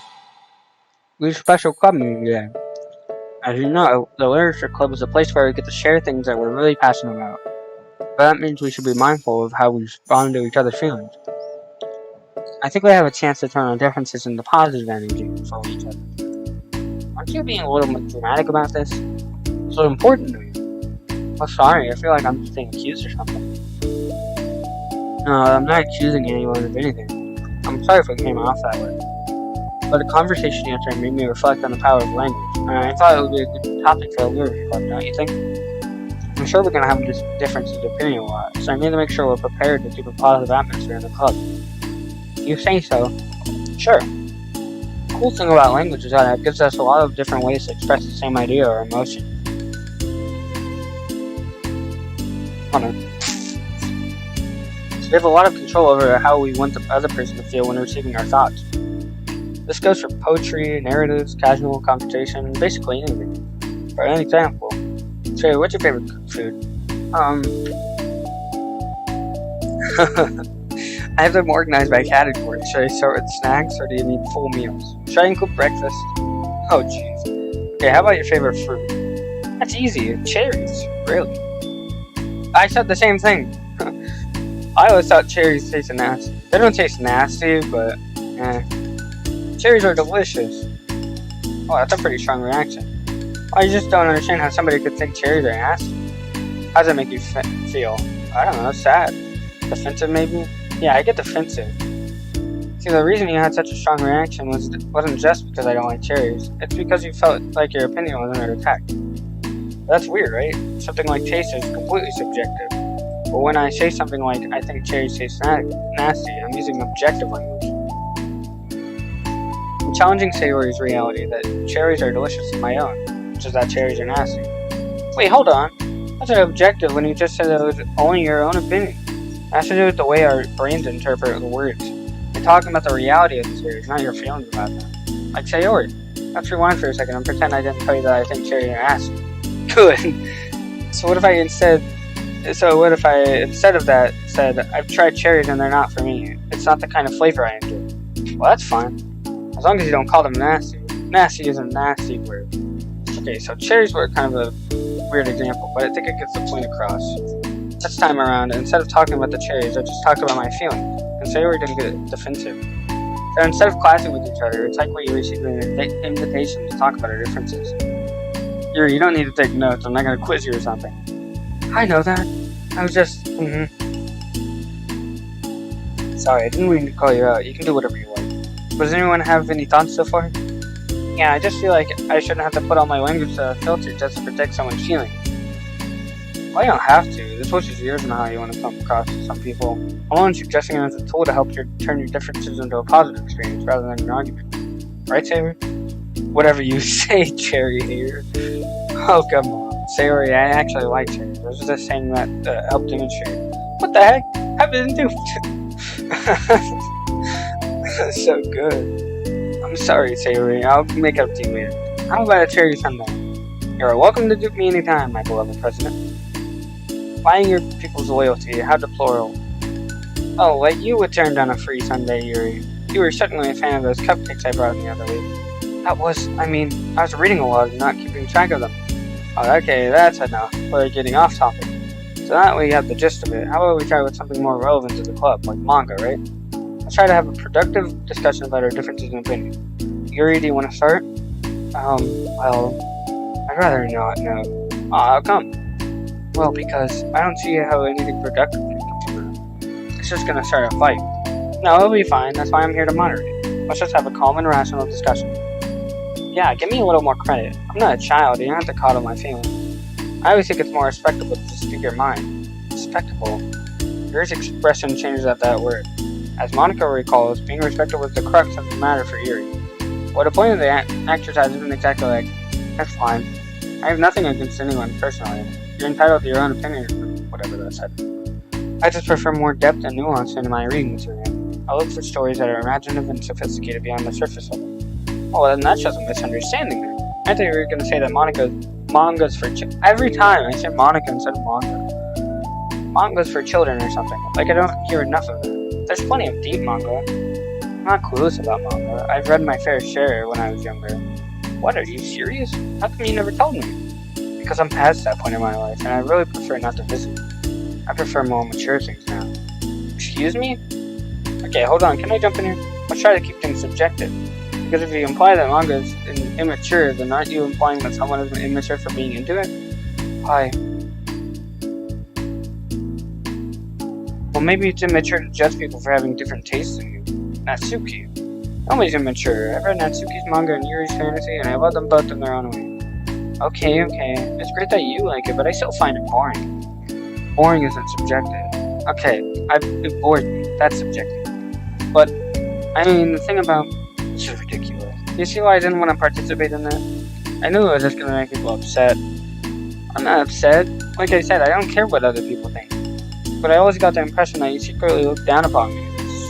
So I'm glad my work confirmed. Data expunged. That's not true at all. You're making some assumptions. You can't blame me for getting defensive when nobody ever has the least bit of respect for the things I'm into. The only thing I look down upon is when people make fun of me for just being myself and trying to mind my own business. What? You haven't looked in a mirror? Tell me again about respect after calling one of my interests immature. You can't. Please stop. Please? You don't mean the things you're saying right now. Let's just be friends. I didn't mean for this to happen. Well, it did.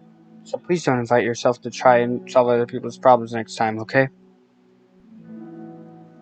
Yuri's piercing words send the clubroom into a choked silence as she gathers her things. She leaves. Holy crap. I'd never heard her sound like that before. She must be so pissed. Well, you weren't very nice either, so... I was just saying. How did this happen? It's my fault. Yuri wasn't wrong. I shouldn't have tried to moderate a conflict when I know how bad I am with dealing with conflicts. It's a really stupid thing for me to do. It's nobody's fault. It wasn't stupid. Everyone in the club is a nice person. Nobody would have expected this. But I guess we're all sensitive about the things we love. Honestly, she kind of brought this upon herself. Like I said, I don't care if you're not in the manga, but if you actually look down on people for it, that's actually the kind of point I was trying to make in the first place. It's not about sugarcoating things, it's just about recognizing and understanding our differences. Okay, but here's the thing about that. Yuri actually looks down on me. It has nothing to do with her word choice or anything like that. So I see what you were trying to do, but I really think the problem here is her, not just the way we will talk to each other, right? I mean, Yuri isn't like that. She's a lot sweeter than you give her credit for. I'm sure she'll be reflecting on this. I actually think everyone should. It'll be fine. I'll figure something out. Wow, I'm just like saying that instinctively. I'm just setting myself up to cause more problems. This wasn't your fault, Monica. You don't have to beat yourself over it. If you ask me, it's good that the truth finally came out, because I could just move on now. But, it's fine now, I promise. Let's just get our mind off of this, okay? In fact, that's a good opportunity to read some manga without having to worry about feeding Yuri's superiority complex. Dang. Don't be mean. I'll talk or read manga or whatever you want, but don't be mean to my friends, okay? Sorry. I'm just bitter. Okay, everything will be okay. I mean, I don't have the answers, but I at least know that we're all good people and don't want to hurt each other. This will be a learning experience. Monica says that, but her uneasiness is given away by how much she has to force a reassuring tone in her voice. This is bound to happen eventually. Natsuki and Yuri have always engaged with each other the least out of anyone, and that is the reason.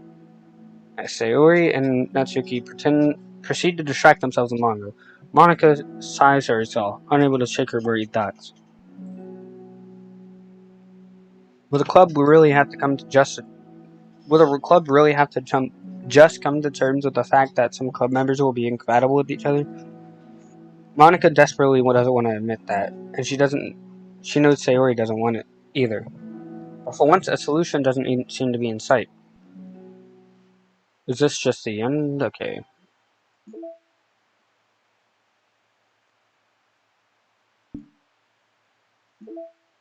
So I've unlocked a new song. I can't tell what this one is. I think it's this one. Yeah, I think that's the new song. I don't know. I want to stare at this for a second. Just notice some cool stuff. There's a acrostic poem here. Her shopping list is just milk, cinnamon bun. Ask Monica about this. Don't forget. Just something. She just wrote that and don't forget. But she forgot. Good. Trash baskets. I guess Natsuki's better at her. Okay, let's go to another side story. Part 2. A new day arrives. Sayori arrives at the club room earlier than usual. That is, not late. As she enters, it appears to be completely still. So she sits down at a desk and pulls out a sheet of paper, primed to jot down her thoughts. Sayori has made a habit of scribbling her thoughts and feelings onto paper whenever possible, as it tends to serve her as her best inspiration for poetry. My heart feels vacant because a ship sailed over. Yo. What? She just said yo. I did that on a freaking mod that I made one time. Well, except not with Natsuki, with Yuri. Natsuki pokes her head out from beyond the closet door. Sorry, I didn't mean to scare you.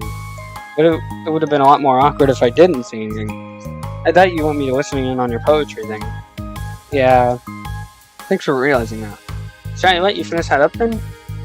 Oh no, it wasn't. I mean, I just do when it's convenient. You're not interrupting.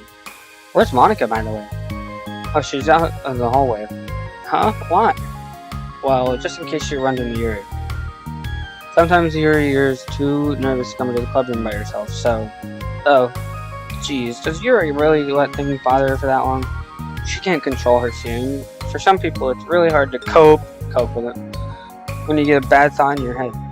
Maybe you can distract yourself for a little while. but as soon as it's just you and your thoughts again, it comes back. I just want us to have a normal club. It's a lot easier to pretend like it never happened if we all just ignore it and move on. I don't want to be bothered by this. It's stupid. Her opinion of me doesn't matter anyway. Besides, it makes me feel really guilty, and I hate that too. It's okay to have feelings. It doesn't make you weak. Let's figure this out together. Fine. Only because you're good at this stuff. I actually really like this song. It makes me think about the time I was like playing the game and I heard the song for the first time and it just like glitched out and it just kept playing that part. Like the background part. Dun dun dun dun dun. It just kept playing that. Let's try to come up with a happy scene. Maybe that will help us understand where your bad feelings are coming from. Well, I was happy the way things were, because we had to have that conversation yesterday. What part of the conversation made you upset? Was it Yuri being mean about the manga? Maybe, I doubt it though, because my friends and other people have made fun of manga all the time, but I just brushed it off and ignored them. But something about it really got to me this time, and I hate that I'm letting it happen. Is it because that it came from Yuri? No, why would that matter? I mean, well, maybe. I hate that she thinks that she's so much better than me, just because she likes to pretend she's all sophisticated. Yeah, that's what it is. At least other people decide that they don't like me, or the manga or whatever. But Yuri acts like he's too good to even give it a chance. I'm sorry. Everyone deserves a chance. Exactly! Would you give Yuri's books a chance? Huh? After this? Obviously not. What about before this? Well, I would until I got bored, which wouldn't take very long. But if you actually keep an open mind, then it's not hard to realize that a story can be deep and meaningful without being needlessly complicated. I see. But you know, I like Yuri's books. Yeah, but you like manga more, right? Sayori shakes her head. I like them both. I like them both in different ways, but I like them both. I mean, the manga is really honest and fun and easy to get into or whatever. And the fantasy has a lot to interpret and uncover. I need to slow down. And it's really rewarding to have some good, quiet time together with her. But the most important thing is that both the manga and the fantasy are true to themselves. So I love them both. And I think there's room for both of them to be in the same club together. And I just feel like maybe they have more in common than you would think. You get along with everyone so well. I always get into fights with people. Like first it was with Monica when I was new to the club, and it was with you, and now it's Yuri. And I'm always like, oh, that person is just being a jerk. And they just realize that we could at least get along. But nobody else has this problem. I just keep running away from the reality. Everyone's just a jerk to me because nobody likes me. And I don't know why, and I don't know what to do about it. I don't know what's wrong with me, and I hate it. Natsuki. Sayori puts a comforting hand on Natsuki's shoulder. You're a wonderful person. You deserve to be loved as much as everyone else.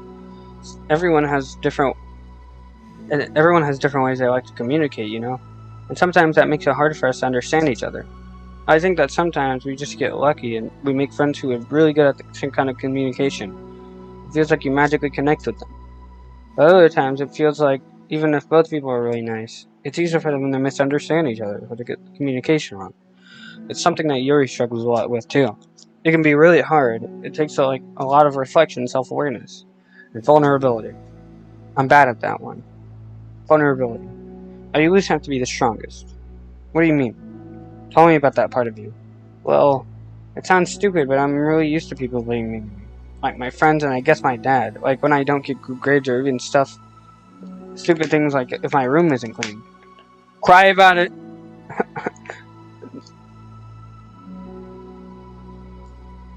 If I let myself get upset, then it's just letting them win. I'm better than that. I'm better than all of them. So things always have to be everyone else's fault.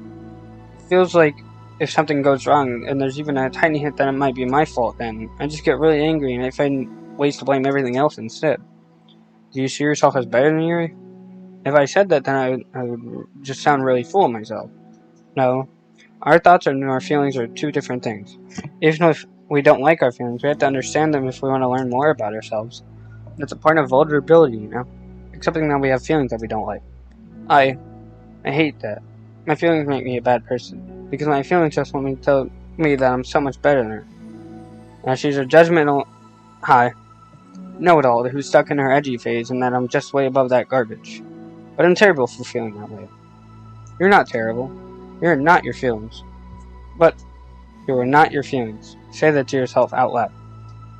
Fine. I am not my feelings.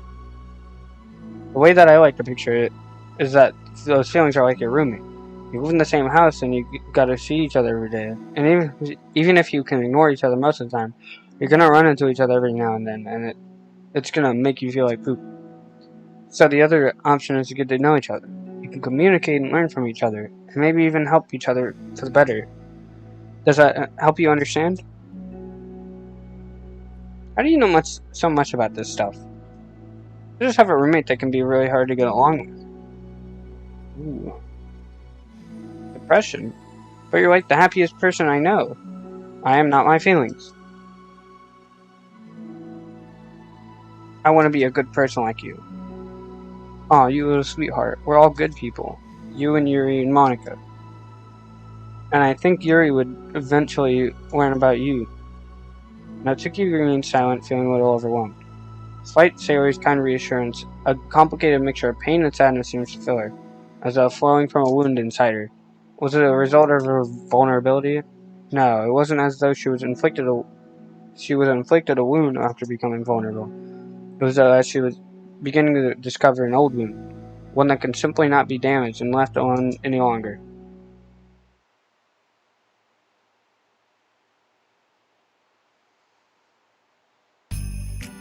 Oh yeah, this background. Now I actually unlocked it.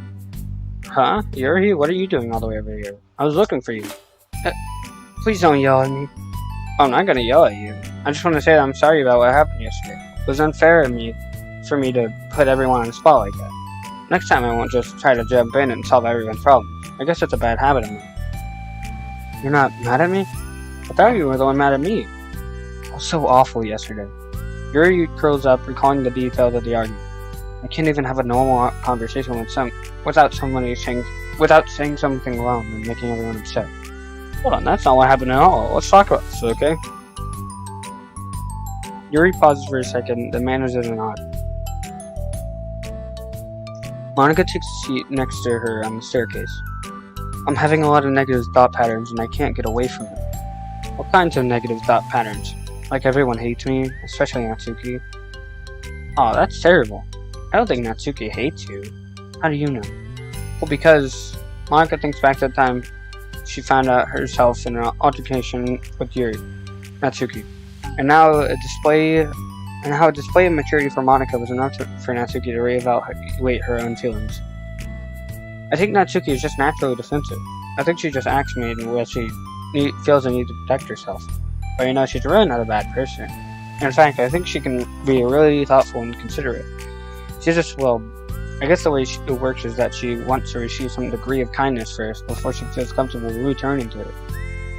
Oh, but that means the burden is on me. I don't know how to say things like people like me. Every time I open my mouth, Yuri shakes her head at herself and tugs on her hair. It's okay, Yuri, you don't need to beat yourself up. I think anyone would like you if they got the chance to know you. Unfortunately, the opposite is true. That's why I'm not talkative anymore in the first place. Because everyone used to think I was weird. And talk about me behind my back. That's just what happens when I draw attention to myself. Natsuki even said she found it more respectable when people spoke their mind. So I did, and then she hated me anyway. That was enough to confirm my fears. But Sayori and I like you, and we've got to know you a lot more, right? Yuri doesn't seem to have a response. Hey, what are you thinking, Natsuki? I think about her. That's not what I meant. I was just wondering if you had an opinion on her. I do. What is it? Natsuki seems to bring out the worst in me, and I feel really ashamed of it. I like to think of myself as a fairly sophisticated person, so for someone to just treat me like I'm inferior despite my taste, that's just the worst kind of insult, coming from someone like her. And it makes me it makes me think bad things about her.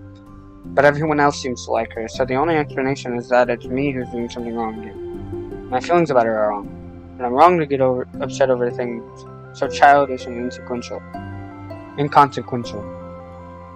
No, Yuri, feelings are never wrong. Well, they're not right. That's the thing. Feelings are never right or wrong, you know? They're a state of being that we don't always have control over. That doesn't mean they have to control us. I feel like that's something I learned around when I first joined the club, or started the club. We can hate ourselves for feeling a certain way about things. Or we can, just acknowledge that they exist, and try to understand them better. I can never be mad at you for just feeling a certain way. It's about how you handle them. And I think working through feelings is a great opportunity for teamwork. Yuri wears a dejected expression. You make it sound so easy. You're so mature. It's so good with people. I feel like such a child in comparison. Oh, Yuri. I'm far from perfect. But these are learned skills. They didn't come natural to me either. It's really hard to reflect on yourself and separate your feelings from your thoughts. I just want to be a good person. Well, I think it takes a good person to get this far. That's not good enough. I want to be able to communicate with her. Communicate what? How I feel. How it makes me feel frustrated and upset when she's so negative and dismissive of the things that mean so much to me. And how it reminds me of me. Because I know it's to feel misunderstood and angry at everyone. I know that telling yourself you're better than everyone else is just a defense mechanism. We're just people. We're fragile and unstable. But I'm just tired of that getting in the way. I can't stand it when the piece is disturbed like this. Yeah, you can't focus on your reading when the piece is disturbed, right? Because the literature club should be happy for everyone. Monica looks at Yuri in adoration. I feel like Sayori must be rubbing off on me, because I really want to hug you right now. Sorry, I didn't mean to make you uncomfortable. No, well, if you wanted to, then I really wouldn't mind, so... it's the new CG, maybe. Monica, you're so gentle, and I love when you communicate your feelings. I feel lucky to get that side of you, and I'm sure Natsuki will, too. I'm going to write her a letter. Oh, a letter, what a great idea. Just because I'm not good at talking, especially under pressure. I always let my feelings get the best of me, and I forget to say all the important things, and I say things I don't mean. Well, I think a letter would be wonderful. Such a nice way to communicate. Yuri's face hardens with determination. People don't naturally gravitate towards me like they do for you and Sayori. My personality just isn't suited for that, and I wouldn't want it to be. But something I've learned is that friendships don't always just magically appear out of thin air. For instance, I never would have seen myself making friends with someone like Sayori. We're opposite in a lot of ways, but I'm friends with her because she's put so much effort in understanding me, so that we can get along. I think it was the same with you. You both gave me a lot of time and patience, and I wonder if she feels the same way. Natsuki? Yuri nods. Okay, never mind. I guess the CG didn't show it. I always thought that if I wanted to make more friends, I'd have to be somebody that I'm not. That there's a type of person or a magical formula I have to follow in order to make someone like me. And that's just like me to think that. Always so occupied with myself that I fail to understand other people. Yuri shakes her head. Friendship happens when you think about the other person. When you offer time and effort to understand them and respect them, and trust that they want to be a good person. That's what I learned through my observations in the literature club. Observations? Monica is caught by surprise. Yuri has always kept to herself so much that it's so unusual to hear her suddenly talking about the club like this. But Yuri gently smiles to herself. You always let me listen to your thoughts about people. Sayori too. And it makes me happy because I learn a lot of things. That's so sweet. I had no idea.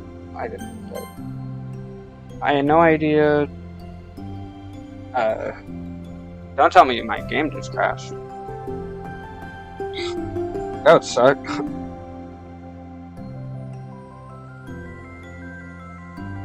Hello? Oh god, it's frozen. Help. Okay, Mike. The application is not responding. The program may respond if you wait. I guess I'm just gonna close the game and then try and speedrun back to it. Oh god. Wait, is it my side? Is it Windows? Is Windows doing this? Okay, there we go. Well, I gotta restart the game because apparently it just crashed.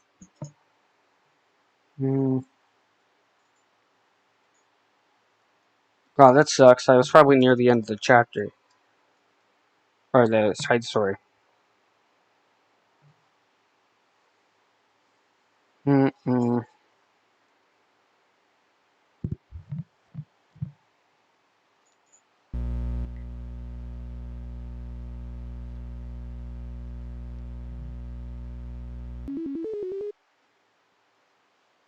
Time to speedrun.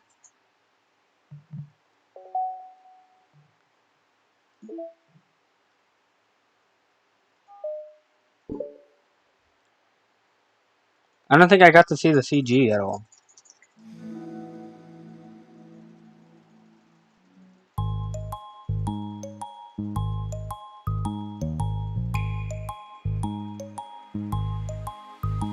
Loud clicking.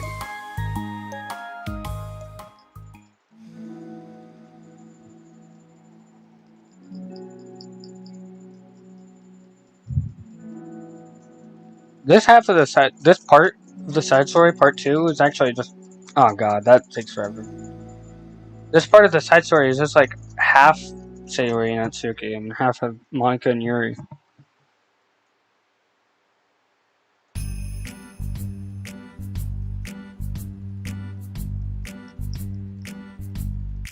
If you're wondering what happened, my game crashed.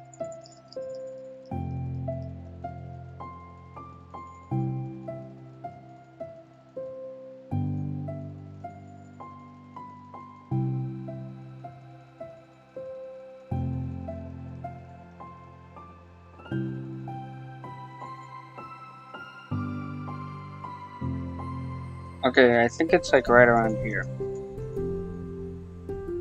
Okay, right here, yeah. No! I missed it! Don't tell me that was it. Okay, thank god. What was this?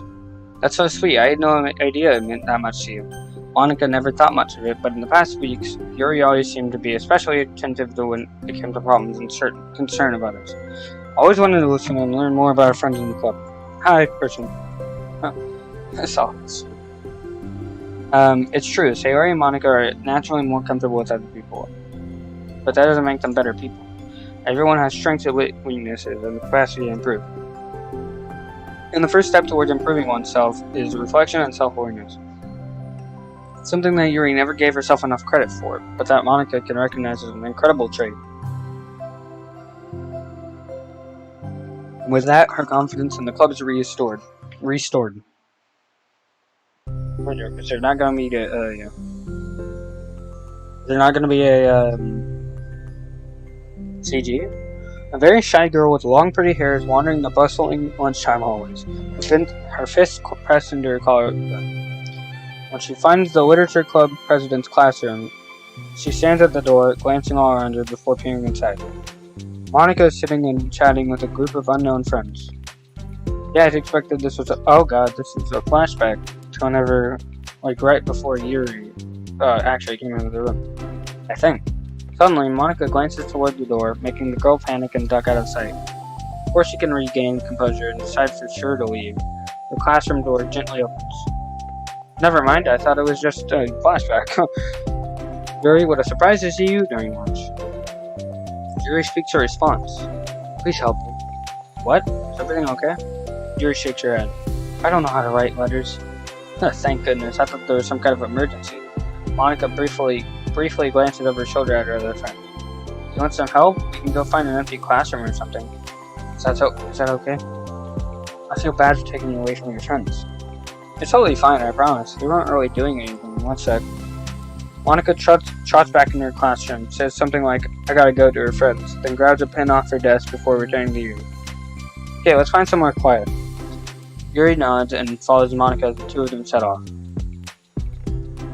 How are you doing today? Me? Well, yes. Oh gosh, sorry. I was just caught off guard. I'm doing well today. I'm just tired. I never seem to get enough sleep during the week. How come? I don't know. I think I'm just easily distracted. I get really sucked into things and start neglecting the time. Me too. I do that too. Hey, this classroom is empty. Let's go in here. After peering inside, Monica opens the classroom door, and the two of them enter. Yuri's moment of relaxation ends. She watches as Monica pulls 2 chairs up at the same desk. Then obeys as Monica beckons her to take a seat. She stares down at the empty desk. Oh, wait. Oh no, it isn't the one I thought it was. Are you nervous? I don't want to do this. We don't have to. We can come up with something else. It's my chance to do something good. I need to take initiative. God, you must be really determined. I know how hard it is to step out of your comfort zone. I'll be sure to encourage you. Yuri pushes her through her anxiety and grabs a handful of lined paper from her notebook. Then she picks up her pen. I know. Oh, wait, this one looks really, really good.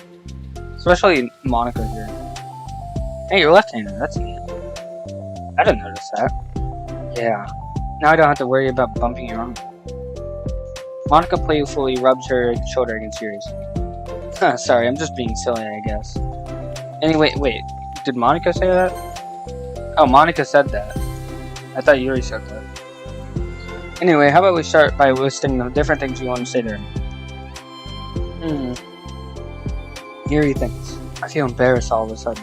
Oh, it's okay. How about some of the things you said to me yesterday? But... Never mind. Oh, look at her front. Never mind, I guess I'll try. Yuri thinks for a moment, her tension evident. Then she writes the word reflection. This is about my reflection on our behavior. The key question is why we act like this towards each other. I've been able to separately be friends with Sayori and Monica. That's me! Yes, it is. So, Yuri thinks. I've been able to befriend the two of you because you've taken the time to understand my needs and respect my interests. The same goes for Natsuki too. Wait, actually, let me look at this fully. She's got like a standard pin, and then Monica's got the special pin. Same goes for Natsuki too. We started off as pretty hostile to each other because I was so worried about getting what I wanted. But she just wanted to be respected more than anything else. Once I stopped making it all about me, she was able to do the same. I want to do that too. So what kind of things do you want to write for her? I want to do the same things that you like to receive. I like it when people respond positively to the things I talk about, and not just brush me off. I like it when my feelings are taken seriously, and I like when you and Sayori trust that I want to be a good person, even when I'm not doing a good job at it. Let's write those things down. Okay. Yuri writes down things. Yuri writes down things. I think the most important thing to remember here is that Natsuki is feeling vulnerable, so we should make sure that the letter puts that first. It's hard when you're feeling hurt, but it never helps to just tell someone all the things that they're doing wrong. I think first you have to make sure that you're ready to respect them and listen to them and admit things that you can do better. Then finally, you ask what you would like in return. How does that sound for the structure? It could be 3 paragraphs, one for each of those points. I like that. My thoughts were so disorganized, I had no idea how to come up with any kind of structure. You're so amazing at these things. Oh, stop. Look at that. They're looking right at each other. That's actually really adorable. You've done so much more than I have, you know? You spent so much time reflecting and being open-minded. That's the hardest thing for anyone to do. Also, all I'm doing is helping you put it on a piece of paper. So I think you're the amazing one. Monica gives Yuri's hand a quick squeeze, but as she lets go, she's caught by surprise when Yuri curls her fingers to hook Monica's hand in place. Dang. For a while, they sit like that in silence, save up for the occasional scratching of Yuri's pen against the paper. Yesterday, you told me that something I'm thinking about a lot. What was that?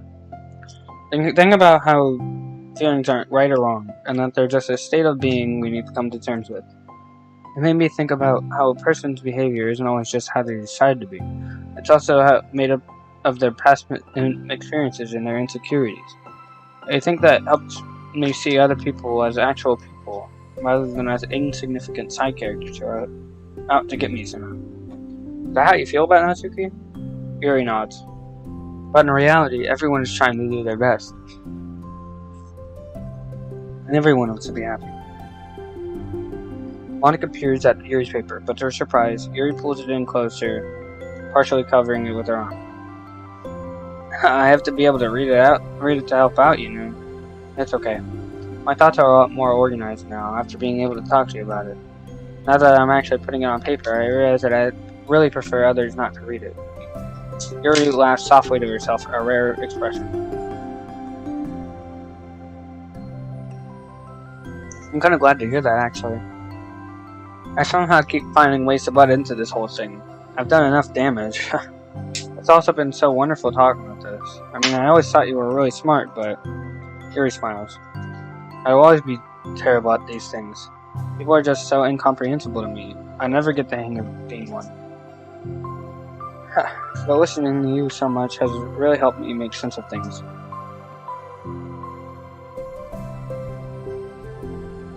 Oops, I muted myself. Monica gives Yuri a gentle smile.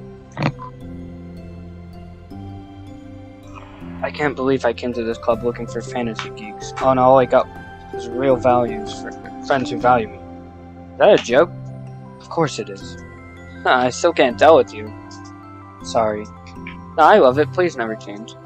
As you wish. Yuri glances at the death clock. We're almost out of time. Oh god. New mods back to go. Will you ever be able to finish?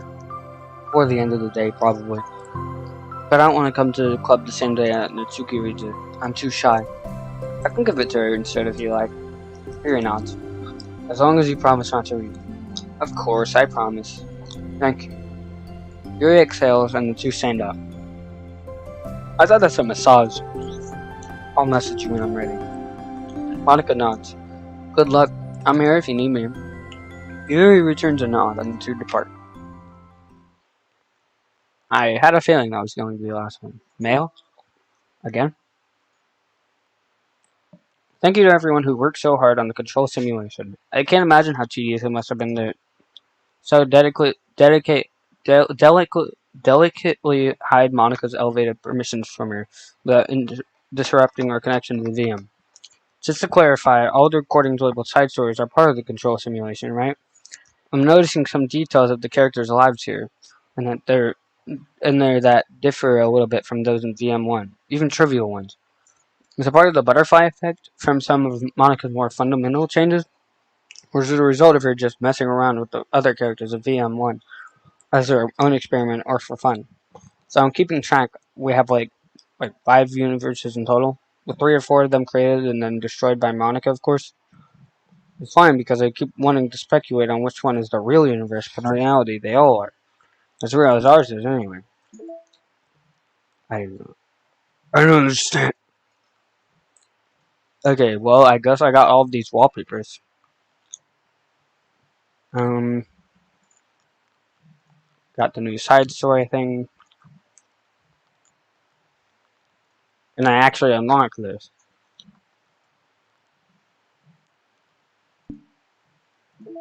So I could either play Deltarune right now, I could go back to DDLC, or I could finish the side stories. I don't think I want to finish the side stories right now. I think I want to go either back to DDLC or Deltarune. Anything, would you guys prefer I go to DDLC? I'm just going to do one day there if I do. Because, okay, the day I'm on, it's the day where they pick, or you're supposed to pick who you're going for in the weekend. Natsuki or Yuri. So I'm on that day. I'll just do that day if I do decide to go back to DDLC. But if I do DDLC, I'll probably go back to Deltarune, or I'll go to Deltarune. Okay, whatever. It's either DDLC or Deltarune. I think I'm gonna go to DDLC, to be honest. I think I'll play Deltarune after I beat Act 1. And beat all the side stories. Blah blah blah. Yeah, we know.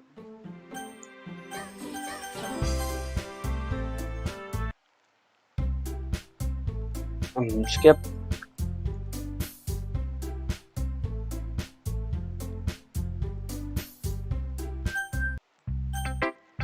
Alright, share with Natsuki. This one's alright. Alright. Well, yeah. About as good as yesterday's anyway. I see what you're going for, but it's just not my style. I mean, that's fine. I'm mostly just glad you're trying a little bit. Of course I'm at least trying. Why are you so emotionally invested in my poems anyway? Isn't that more of a compliment to me? Eh? No, gross. It's not like I care, you sussy baka. It's just that one of us in this club has to make sure you're not slagging off. Really? Well, what would you do if you ended up scaring me anyway? It's not like you would actually do that. Yeah, you're right. It's just kind of fun to hang out here, even if I have to put up with you. Gah. Natsuki elbow connects with my stomach. Oh, maybe I won't mind scaring you away after all. I was just joking. Oh, I know. Don't worry, I was too. How the hell do you call that a joke? That seriously hurt. Well, maybe it was funny to her. I guess that's kind of the point. I should really just watch my mouth around answer. Anyway, Natsuki holds your poem out to me like nothing happened. Wait, crap, I should have read that. Yeah, I feel like I kept writing things about negative things, so I wanted to write something with a nice message for once. Besides, the beach is awesome. Kind of hard to write anything negative about the beach. So you decided to write about the beach first, and then come up with a message later? Yeah, well, it's only because of what happened yesterday. I mean, after Yuri and I realized we kind of wrote about the same thing, she wanted to pick a topic and have us both write about it or whatever. Ugh, you can really see her doing that too. Because to write about a simple topic and trying to impress me by coming up with something all fancy, well, it's not like I cared. I just did it anyway. I mean, I guess mine ended up being kind of metaphorical too. But there's nothing wrong with doing that once in a while. At the very least, it was good practice. Okay, I guess it just ends. Can I just skip this? Oh, okay, I guess I can. It's very short. Hi, Zobra. Aha, it's kind of funny. How so? No, not the poem. I mean, it's funny how your poems and stories are getting more similar. I'm so surprised you're in sync with her. Then again, you've been spending a lot of time together lately, haven't you? I guess you could say that. Although we kind of grew up as best friends. I haven't been seeing as much of her this past year. But since I joined the club, we've been spending a lot of time together again. Actually, how am I doing? Well, have Sailor's been a little bit off today? Yeah, did she tell you something? Well, Trevor, you haven't been flirting with her, have you? Of course not. I've been treating her like I always do. Alright, just making sure. I know how much you care about her. It would be terrible if something... Oh, God. Sarah's been acting so much happier ever since you joined the club. Well, what could have happened all of a sudden? Well, never mind. This really isn't the first time. This really isn't the time to talk about this.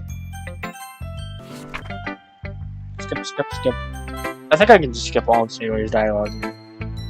Never mind. This is your best one so far. It's really nice though, Brad. Thanks. Say, you've been acting a little quiet today. Everything alright? Of course. Everything is fine. Maybe I'm just a little tired today. You want a nap or something? No, that's silly. Don't worry about me, okay? I only want to see smiles on your face. Mrs. Albert, I'm still a little surprised. I really thought you would try writing your poems like the way Yuri does. Or even Atsugi. But in the end, yeah. I guess you're the only one who likes me the most. Why? You don't want to get closer with everyone else? Wait, of course I do. That doesn't mean I try so hard to impress them. I still understand you the most, Sayori. I know you have to sometimes put up with me, and I have to put up with you. Well, we have a wavelength or something. And this is how the poem came out. Sometimes it feels like the only exciting thing in my life. So sometimes it's just easier to write when thinking about it. Sayori? No. Zobra, I don't deserve this. You're too nice to me. Why are you doing this? Sayori has trouble keeping her voice steady all of a sudden. If I had fun with everyone else instead, this would be so much easier. Sayori. I glance around the room to make sure nobody notices this. Sayori. I probably never said this before, but I don't understand what you're feeling right now. Tell me what will cheer you up. Sayori shakes her head. She sniffles and keeps shaking her head. Finally, she gathers herself and puts on a smile. It's nothing, Zobra. It's just a little rain cloud. I'm sorry you had to see that. I promise it won't happen again. Just miles from everyone, okay? That's all that matters. Go play with everyone else. I'm gonna go home a little bit early today. Sayori, tell Monica I wasn't feeling well, okay? I'll see you tomorrow. Before I can say anything else, Sayori cheerfully walks out of the classroom humming to herself. It's all the same.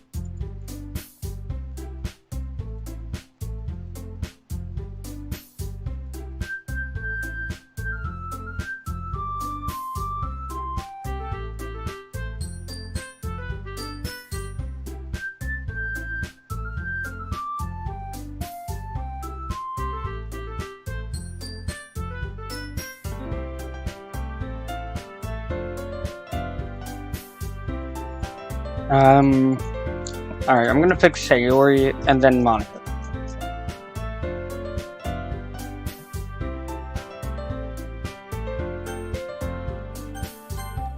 I mean, if it's gonna be anyone, I'd prefer helping Sayori. I mean, we're already neighbors and...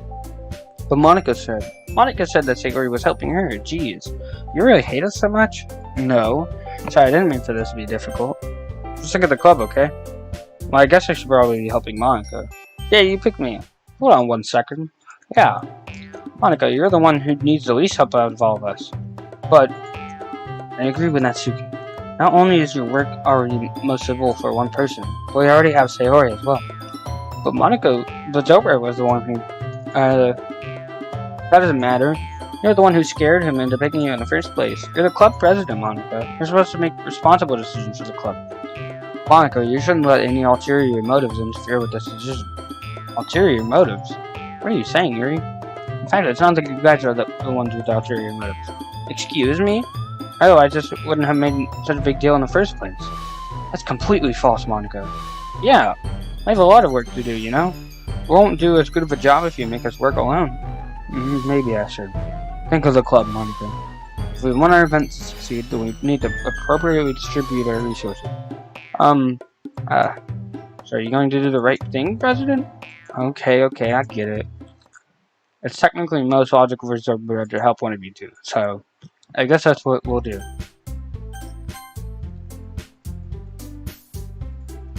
We've already read this, I just thought there might be incident.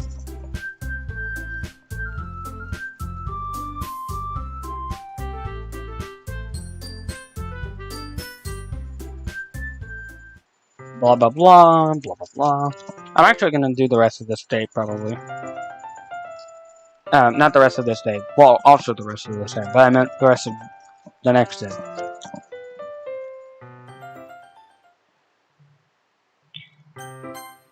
Blah blah blah, we already know.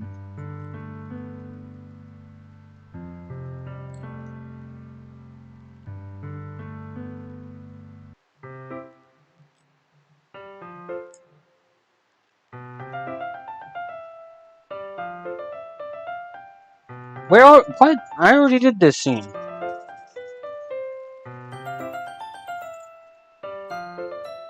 What? I have to do all of this again? Why?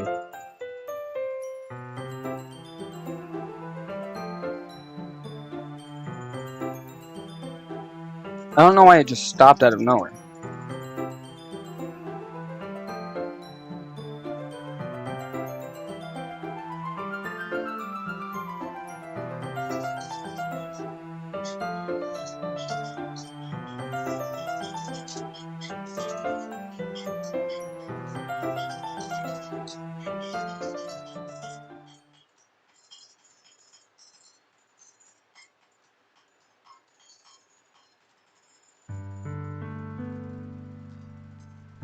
I'm gonna just skip all the way until the, I'm not even gonna skip this time because I'm afraid that it's going to skip the decision.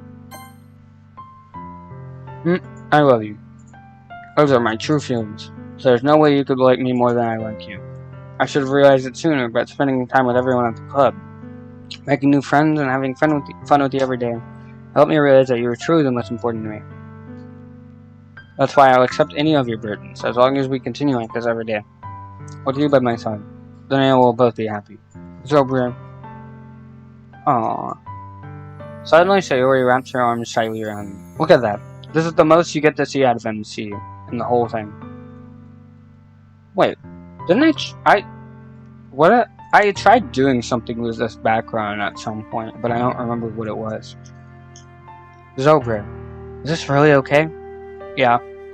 I hold Sayori in my arms and pull her closer. You'll never have to let go of me again. I love you, Zobra. I want you to be happy with you forever. Me too. I feel Sayori's grip around me weak and I love it. What is this? Sayori? I'm supposed to be happy right now. I always thought this would be the happiest moment for me.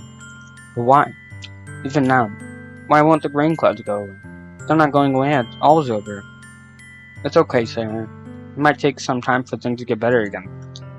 But no matter how long it takes, I'll be there every step of the way.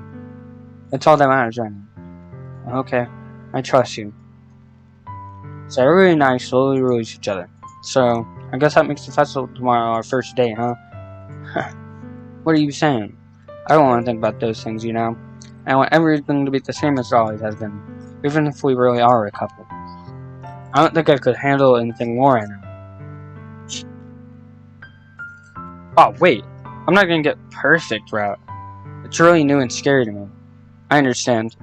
We'll go at whatever pace suits you best. Hey, Zobra.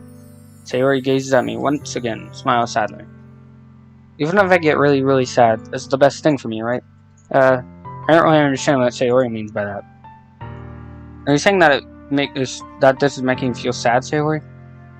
I don't know. I don't understand what I'm feeling. It feels like a bunch of thorns when you told me it felt like a bunch of thorns. That's why I want to trust you. You know what's best for me. Yeah, I do.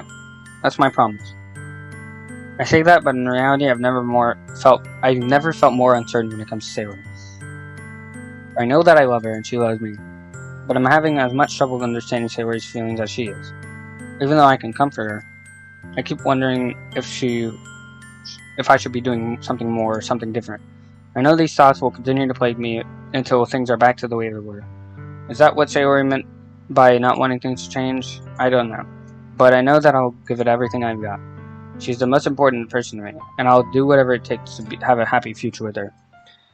I said that I would go back to the side stories, but not yet. I'm saving here, and then I'm going to load a previous save where I didn't say that I loved her. It's the day of the festival. Of all days, I'm going to go back to that previous save. I just want to get all of the dialogue, just in case that's required, which I don't think it is, but just in case.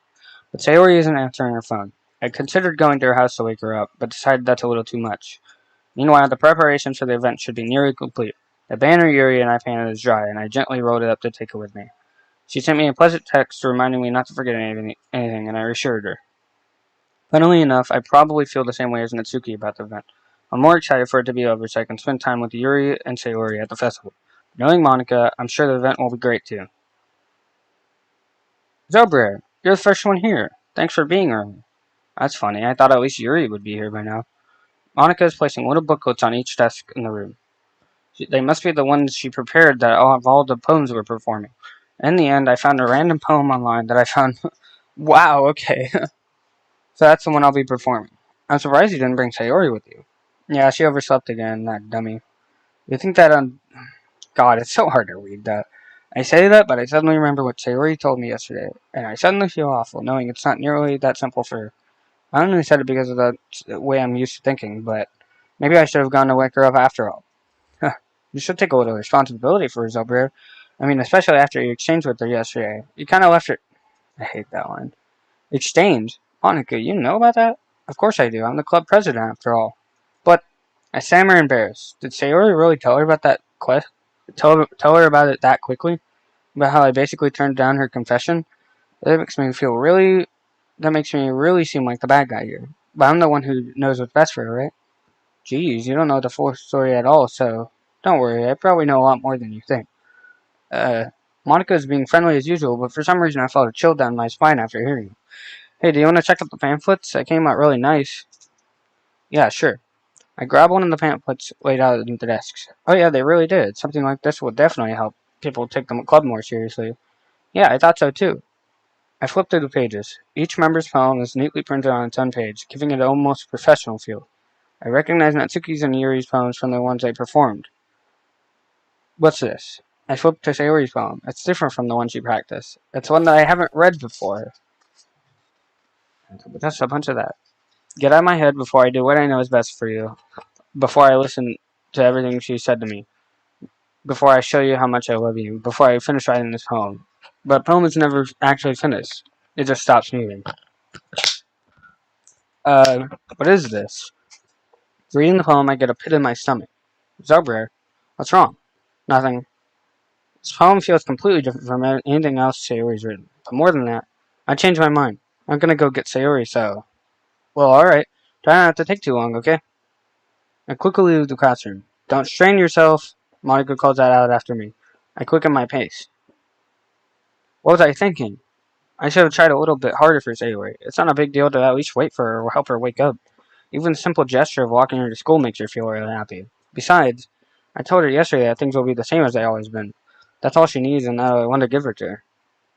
I reach Sayori's house and knock on the door. I don't expect an answer since she's not picking up her phone either. Like yesterday, I opened the door and let myself in. Sayori. She really is a heavy sleeper. I swallow. I can't believe I ended up doing this after all. Waking her up in her own house. Isn't that something more like a boyfriend would do? In any case, it just feels right. Outside Sayori's room, I knock on her door. Sayori. Wake up, dummy. There's no response. I really didn't want to have to enter a room like this. Isn't it kind of a breach of privacy? She really leaves me no choice. Just gonna... Right before... If I have to make sure I don't misclick here. God, that would be terrible. It's the day of the festival. Of all things, blah blah blah. I managed to carry all the cupcakes by myself by carefully stacking in 2 trays. Natsuki's already texting up a storm, but I can't respond thanks to my hand being full.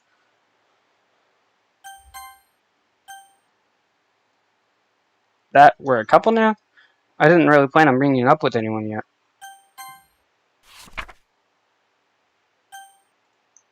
That really is something that a boyfriend would do, isn't it? In any case, it just feels right. Outside Sayori's room, I knock on her door. Sayori. Wake up, dummy. There's no response. I really don't want to have to enter a room like this. Isn't it kind of a breach of privacy? But she really leaves me no choice. I gently open the door. So I've gotten all of the special dialogue. Now I've got to do pictures. Any special pictures that I've unlocked? I guess Sayori's poem doesn't count.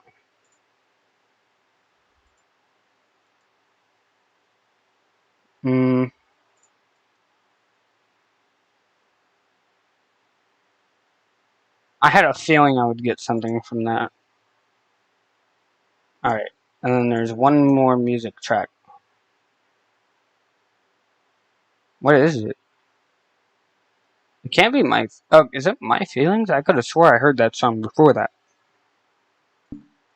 Well, I will be right back. I gotta go to the restroom. Wait. Hold on, how does this thing work?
Okay, I'm back.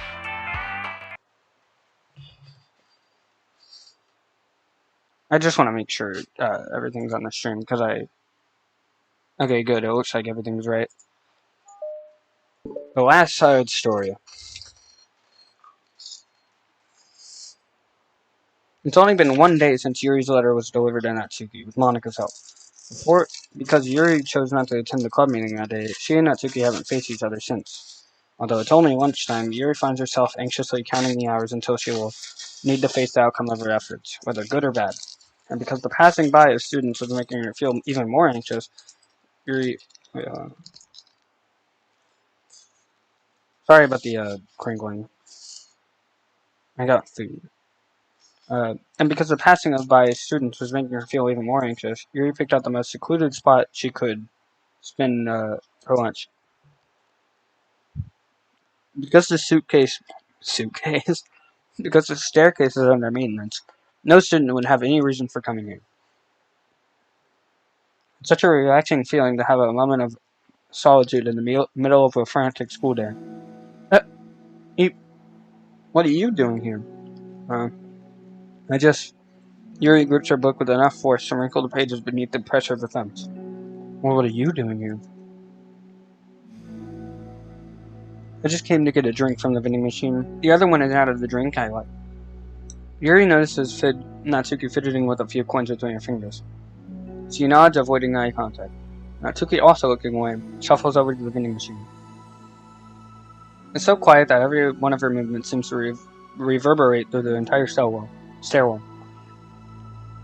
After far too long, she finally receives her beverage, which she then fidgets with in place of the coins. It's some kind of iced tea. But instead of leaving right away, Natsuki just stands in place, glancing all around her. It's like way too quiet back here. It's creepy. I mean, that's not what I meant. I meant, like, it's totally cool that it's your thing or whatever. Like, I can see how it suits you, so... Not because I think you're creepy or something, I didn't mean that either. You know, I'm just gonna stop talking. That seems like a bad idea. I mean, a good idea. It's okay. Everything is okay. Yuri finds herself attempting some kind words of comfort after hearing Natsuki stammer herself into dejection. Seemingly in response, Natsuki approaches the base of the staircase and hesitantly sits herself down near Yuri. Why can you leave if you want? Yuri shakes her head. Natsuki twists the cap of her drink and takes a sip. Despite receiving Yuri's general permission, Natsuki doesn't say anything anymore. Now, Yuri continues to read, or at least pretends to. The two of them just sit there for a long time. The tension seems to fade a little bit as time passes. Even without any words, there seems to be at least mean something, though it's not clear what that might be. Lunch ends more quickly than expected. Natsuki is the first to stand up, with an empty drink bottle. Are you coming today? To the club? Yuri nods. I'm sorry for being so awkward. I'm really bad at talking about this stuff. I just can't for some reason. I don't know why. But I want to eventually. There's no rush. I promise. Thanks.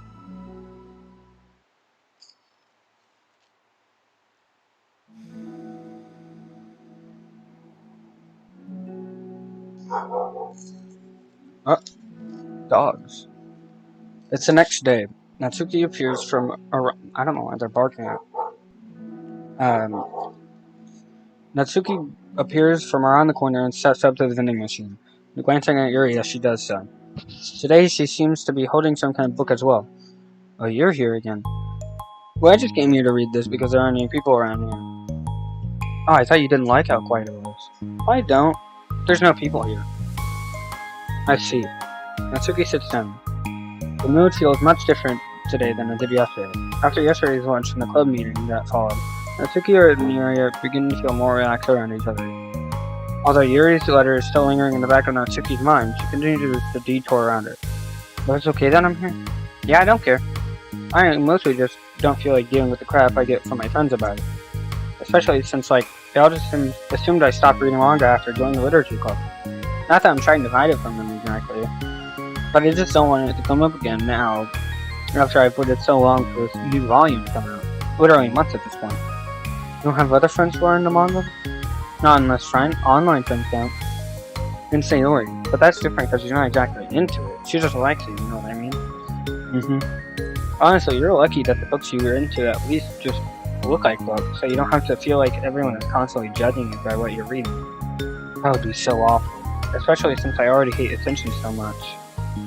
Well, it's a good thing I have thick skin, I guess. By the way, I would totally recommend finding some friends online if you haven't already. If you're like me and have no one to share your hobbies with. Oh, I have online friends. Since middle school, actually. I was especially desperate back then. Somewhat embarrassing to reminisce about those days. Sometimes I feel like the me from a few years ago would have benefited from a good smack across the face. Oh, whatever. We were all stupid kids back then anyway. Some of the fanfics I wrote, thank God I used a pseudonym. Oh god. But I liked it at the time, and I got a lot of fulfillment out of it. And plus, I can look back and say with confidence I've become a better person since then. So I don't think I would change anything. I wonder if a few years from now we'll think about the same thing about our current selves. Probably. Does it make you uncomfortable? No, of course not. I don't care what people think. Especially someone who doesn't even exist yet. Alright, here. Natsuki raised her hand to her face and forcefully slapped her own cheek. That's me from the future coming to terms with myself right now. Also, ow, I didn't mean to do it that hard. Yuri doesn't seem to react. But then to Natsuki's surprise, Yuri shyly looks the other way before lifting her arm and doing the same thing to herself, loudly smacking her cheek. She turns around and stares into her lap, but is unable to hide a smile as though it was a really funny joke. Oh, that's what I'm talking about. I didn't know you had it in you. I don't know why I did that. Maybe I thought it would be funny. Sorry, I keep distracting you. You said you were looking forward to reading, but I keep going on about all this nonsense. I'll let you get to your reading. Alright. Yeah, I guess I'll do that then. The conversation ended quickly and Natsuki opens her book. The two read silently for the remainder of the lunch hour. But the whole time, Yuri feels distracted by a twist of regret over having so abruptly forced the end of their conversation. You're back. Yeah, I'm here to wait low again. Another day has passed. During lunchtime, Natsuki finds herself having wanted to stare low once more. Hey, did you buy that? Natsuki quickly notices a bottle of iced tea on the staircase where she normally sits. Yuri nods, avoiding eye contact. What, like for me? But you didn't know I was coming here today. What if I didn't show up? Well, I would have drank it myself, I guess. It was a stupid thing to do. Oh, it wasn't stupid. I just thought... Never mind. What I meant to say is thank you. And that it's a really nice gesture. It's okay if you don't feel that way. I do. It was the other thing that I didn't mean. I swear, please believe me. Yuri pauses and nods. Talking is hard. I get it wrong a lot. I believe you. Natsuki exhales in relief. Exhales. She then sits down next to Yuri and takes a drink. Knowing Yuri, she was probably overthinking it so much that Natsuki's tepid response filled her with self-doubt. I'll do something nice for you next time. Please don't feel obligated. I want to. I want to do nice things too. Okay. Thank you. You can thank me after I figure out how to do something nice. I'll do it then too. Natsuki sighs. Nothing. It just reminded me how I haven't been getting along with my friends lately.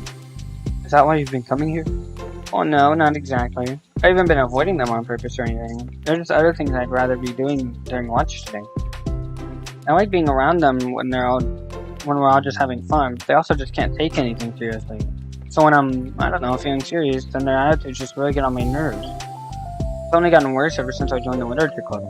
How come? I don't know. I feel like I used to be really good with just putting up with it, because it would be so stupid to cause drama over a joke I didn't like or something. I just have a hard time doing that. But it's my fault for being overly sensitive. If I have a problem, I'm not going to demand for everyone around me to change. But, yeah, I know. Monica and Sayori really don't agree with that kind of thing. But they're not in my position, so it's easy for them to just say that they would communicate their feelings. It's not like my friend group does that kind of thing. I'll just be making an embarrassment of myself. Sorry, none of this has to do anything with you. I don't know why I'm talking about it. It's okay. I like listening. What? Listening to other people's problems? Yes. That's weird. Sorry. I just like learning about people. Do you think it's weird? No, that's not weird. It's misunderstood. I don't know, does that mean I should keep going? If you'd like. Okay. Well, I don't know what to talk about now. What are some things that you like to do about your friends? A lot of things. I mean, they're really fun to hang out with, like after school and on the weekends. And they really like my baking. And it's fun to complain about school together. They make me laugh a lot, and we have a lot of good memories and inside jokes. Oh, I'm bad at a lot of those things. So? Are all those all things that are important to you? Well, kind of, but they're not things that I need to get out of everybody. Everyone in the club is really different from me, but I'm still friends with them too. Well, Sayori really liked your baking, and she makes you laugh. She complains a lot. But doesn't mean she isn't like my other friends. Well, unlike them, she's a nice person and cares about your feelings. Excuse me? How about you don't talk that way about my friends that you don't know anything about? Natsuki stands up. No, wait. I'm sorry, I didn't mean it. I didn't want to say something bad. Please don't leave.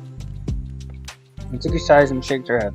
It's fine. As long as you understand that you can't just judge people like that. I'm sorry. Natsuki sits back down. You can't just compare friends like that and measure who's better than you. Everyone's different. I'm sorry. I just don't like people who don't want to hurt you. Or who want to hurt you. A moment of silence stretches between them. They don't want to hurt me. We just like to tease each other about stupid things. It's fun. I don't like that. Well, that's why I'm friends with them and you're not. You like it? Just don't worry so much about me. It's not worth it. I'm sorry. I wish I knew how to help with social conflicts. Like how Monica can. She's good at these things. Not really. Also, I don't always want help. Sometimes it's... What did I say? Sometimes it's just stuff I have to deal with myself. That's what Monica and Sayori never seem to understand. Sometimes all you do is look at them wrong and they're like, "Oh, what's wrong? Is everything okay?" I just want to mind my own business sometimes and decide myself if I want to talk about things. The only one that understands that is you, so you really shouldn't be so hard on yourself. You're not as bad as you think.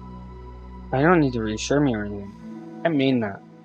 Plus, it makes sense that someone who doesn't talk a lot would make a good listener. Thank you. You're also nice. It's really hard for me. It doesn't come naturally at all. It's so weird because I always thought of myself as someone who could just say whatever's on my mind. But I feel like that only works when I'm annoyed or upset or I want to say something mean. I might like that. You don't have to answer that, I'm just talking to myself. Yuri nods and remains silent. Natsuki notices her fidgeting with the papers of her book. How come you like reading so much? A lot of reasons. But I just get sucked into it so easily. So submersive. Okay, I guess we're going in a submarine. I want to look at those drinks. Look at those drinks in the background. Oh, good. It's so immersive. Like, I want to be a part of it. I think there are a lot of people in real life that make me feel uncomfortable and frustrated. Especially when it comes to following social conventions and group interactions. I just don't really understand it, and I have no real desire to participate. But it's different with books. It feels like I always want to be around the characters. I feel such a strong emotional connection with them in ways that I never felt with real people. So in that way, it can sometimes feel more than real life. Really? It's that hard for you to be around people, like, all the time? Mm-hmm. Fairly often. Especially in group setting. When people are making all kinds of conversation and saying jokes and all that. I don't know what to do, and I just disengage. Oh.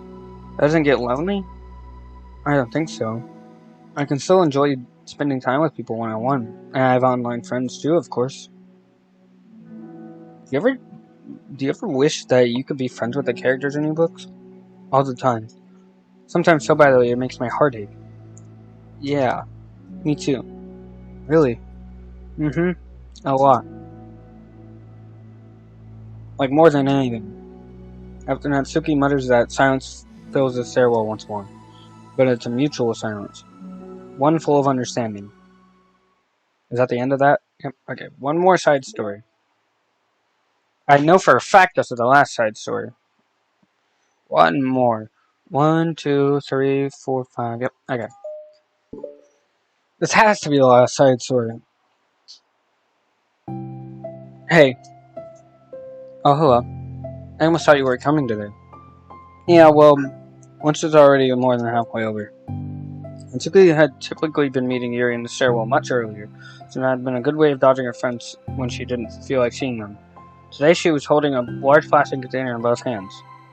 I ran into my friends, so I hung out with them for a while. Is that so? Yeah. I was in a good mood today, so I figured I should. I hadn't seen them in a while, which I had to come up with an excuse for, but I expected that. Plus, I have way more of these than I know what to do with, so I figured I would share them with them too. As she sits down, Natsuki opens the lid of her container. I had a feeling it was going to be cupcakes. You made cupcakes. You know it. Yeah, I do know it. It's been a while at this point, so I figured it was about time again. You can take one if you want. Yuri takes a cupcake and carefully twirls it between her fingers. It's brown with dark green frosting, immaculately shaped into a floral pattern, and topped with some kind of glittery powder. How pretty. I just ate, so I may not be able to finish it. Are they for the club? Yeah, I guess so. I didn't really think about it, I just made them. I just thought that because Monica's green, I guess now. Green is Monica's favorite color. Well, yeah, but that's not really. Yuri takes a small bite. This is green tea flavored. I love green tea. Oh, do you? It was just a random idea I wanted to try, so. Don't laugh at me. I'm not. I just felt happy. Oh, sorry. Usually when. Never mind. What I mean is that I'm glad.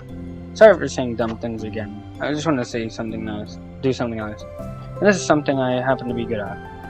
I do know they like them. From past experience.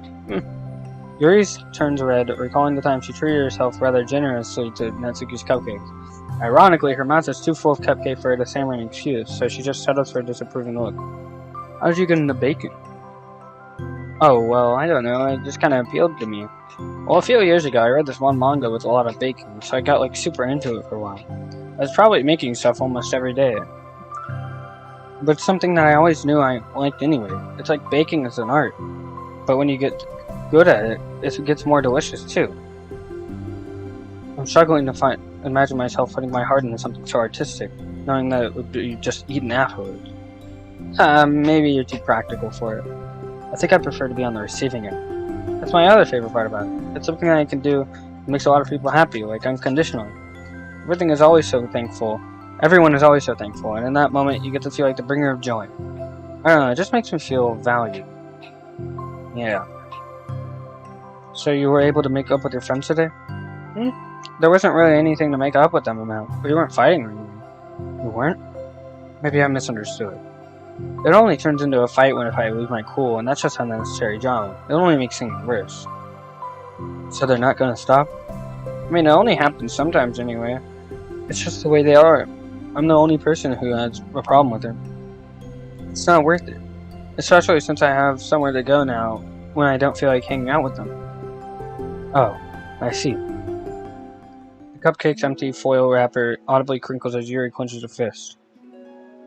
I'm glad that the situation is resolved, and that you don't have to avoid them anymore. Yeah, me too. And I don't have to bother you during your alone time anymore. I'm sure you have a lot of reading to catch up on. Yeah.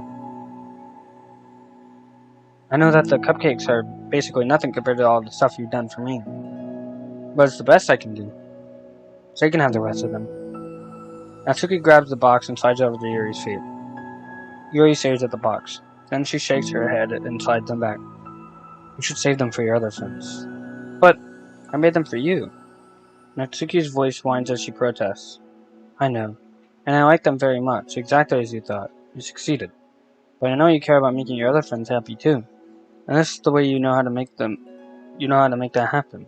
Then I'm not going to take it from you. No, they were making you happy. You make me happy. You're worth more than cupcakes to some people. That's why they want to spend time with you and be your friend. Without warning, tears pour from Natsuki's eyes. She pulls her knees to her chest and starts sobbing in her arms. Natsuki, I'm such a bad person. Yuri stammers, feeling panicked. I didn't mean to say something bad. Natsuki shakes her head and wipes her eyes. You didn't. Natsuki tries to choke back her sobs, but struggles to speak to them. I just really hate myself sometimes, and it feels so wrong when you say those nice things to me. Like I don't deserve it. I'm sorry. No, I am. I'm so difficult, and I can't think of a single thing about myself that somebody would like. And I hate myself for bothering you very much. I just thought it was my chance to be a good person, like to be nice and do the things you wrote about in the letter. I know if I tried it in the club, Sayori and Monica would be super annoying and make a huge deal out of it. You know, I think a lot of those negative things about myself too. I never felt like a good person. I always scrutinize everything I say, and later I feel like I said all the wrong things. And I just spend so much time thinking about myself, hating myself, and feeling like everybody else hates me. So I understand some of that might be through my own experience. And that's why I wanted to write the letter and express my feelings. It pained me to see those things in someone else that I saw in myself. Natsuki sniffles, Yuri rustles through her bag and pulls out some tissues, and hands them to Natsuki. Monica told me that it takes a good person to reflect on those things. The desire to improve yourself, that makes you a good person. So don't worry so much. Also, there are things about you that people would like, so... Like what? Like how you're fun to be around. And you're not shy, and you know how to make people laugh. You're very passionate about things and how you take the lead. You care a lot about other people, or just a lot of things. Oh. Well, now you're making me feel really embarrassed. Well, you're the one who asked. Don't you think I feel embarrassed? Natsuki tries to hide a smile, and then she sighs as it fades again. Every time I come here, I always think it's the last time. But then I keep coming back for some reason. Is that bad? Just really confusing. I mean, my friends and I go way back, so just ditching them all feels like, I don't know. Feels like what? Natsuki's voice gets quiet. Maybe I'm scared that they'll get mad at me. I really don't know what to do. She pauses as Yuri stares into the distance, tracing her eyes along the patterns of the floor tiles while she thinks to herself. What would you do, hypothetically, if your friends were happy for you instead of mad at you? Happy for what? Happy that your new club is making you happy. Well, that's just not a fair hypothetical.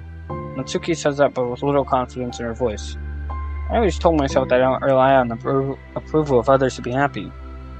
And I still feel that way, but I'm spending time with people who put me down whenever I don't have their approval. That's probably what makes me feel so confused. Because I'm threatened out of things that should make me happy. So no matter what, it's like I have to be unhappy to be happy. It's making my head hurt. That must make it really difficult to be comfortable with yourself. Being made to feel like you're just wrong for being the person you are. It really goes against everything I believe in, doesn't it? It goes against the kind of person I want to be. I'm fed up with it. I'm fed up with a lot of things. Natsuki presses her palm into her forehead and shakes her head. I know what's best for me, but I just keep convincing myself out of it. It's so much easier to be comfortably unhappy than it is to do something so scary.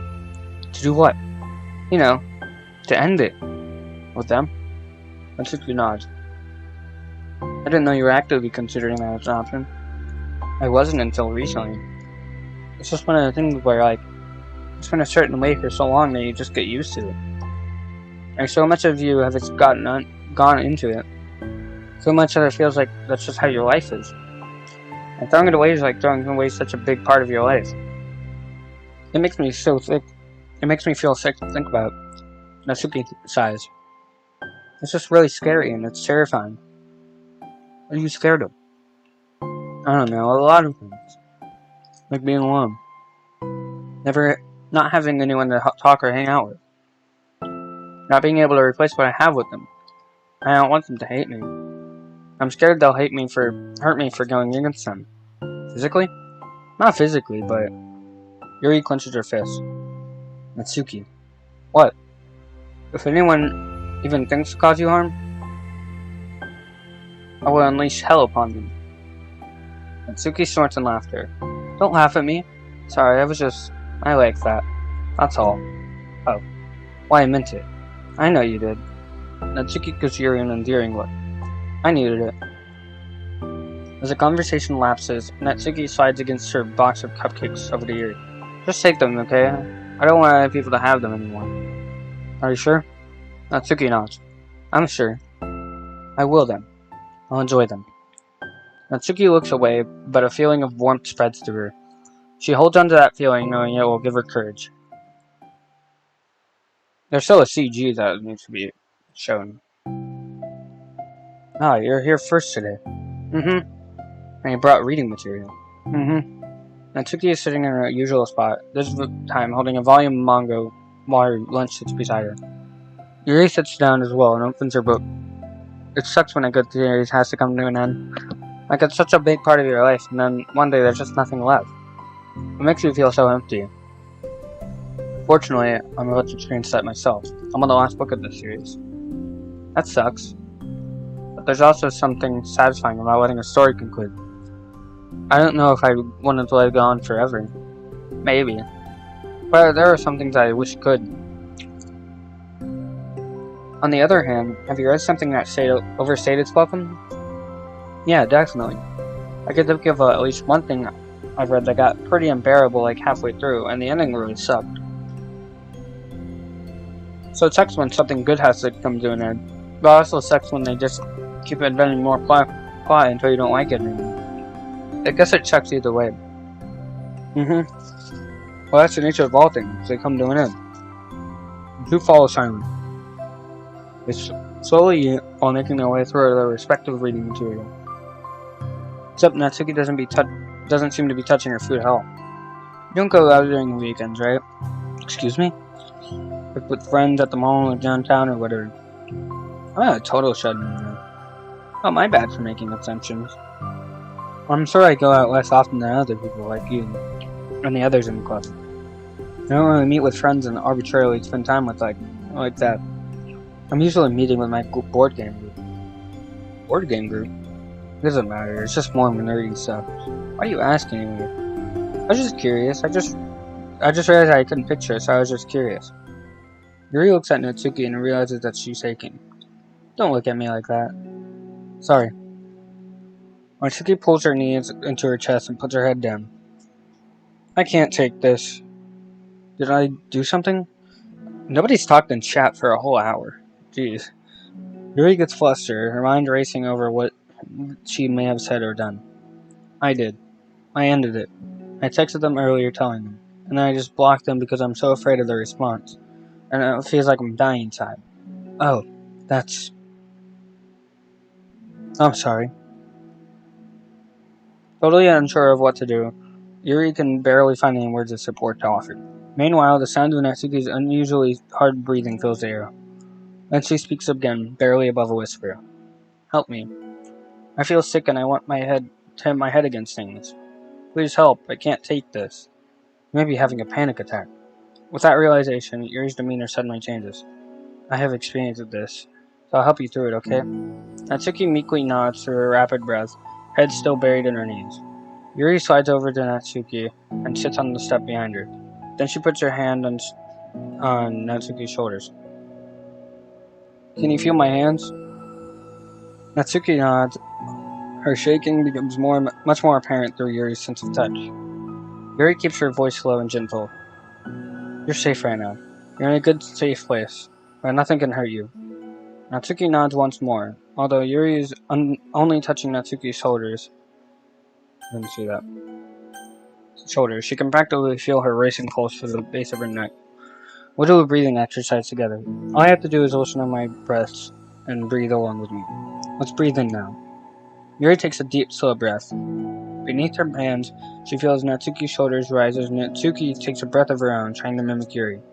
They exhale together, although Natsuki's breath shakes on the way out. That's good. Let's keep going. Yuri breathes in once more, and Natsuki joins her. They continue like that for a few more cycles, while Yuri closely what? Monitors. Eventually, Yuri feels Natsuki rest more of her weight onto Yuri's palms.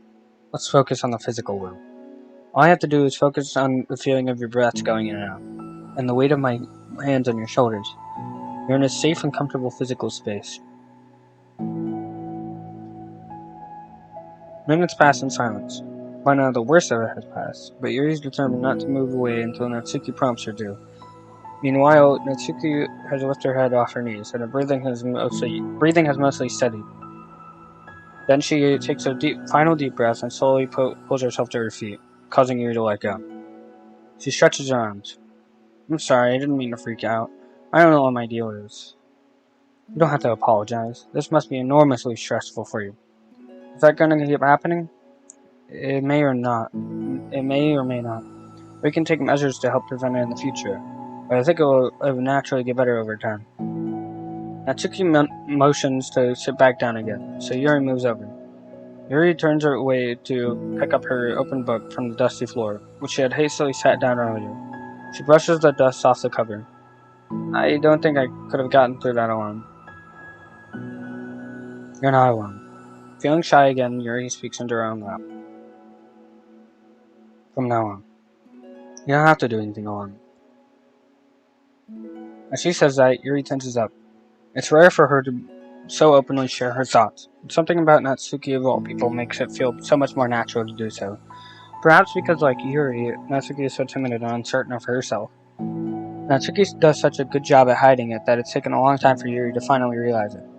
And because of that, Yuri is able to deliver the reassurance that she herself would have wanted, demonstrating that you deserve the love of others.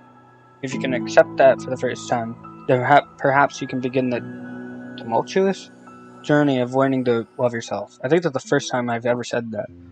Also, new CG. Let's go. I doubt you can read the book from there, but maybe you can. Do you really mean that? You're probably gonna regret saying that if you do. How so? Because I'm probably gonna have a lot of free time during the weekend from now on. So you're giving me permission to be as annoying as I want and drag you around to a lot of places. I see. But you already said that, so you can't take it back now.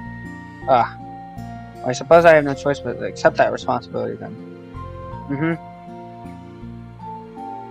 I know a good ice cream place. Oh. That means you'll finally figure out my favorite ice cream flavor. Huh?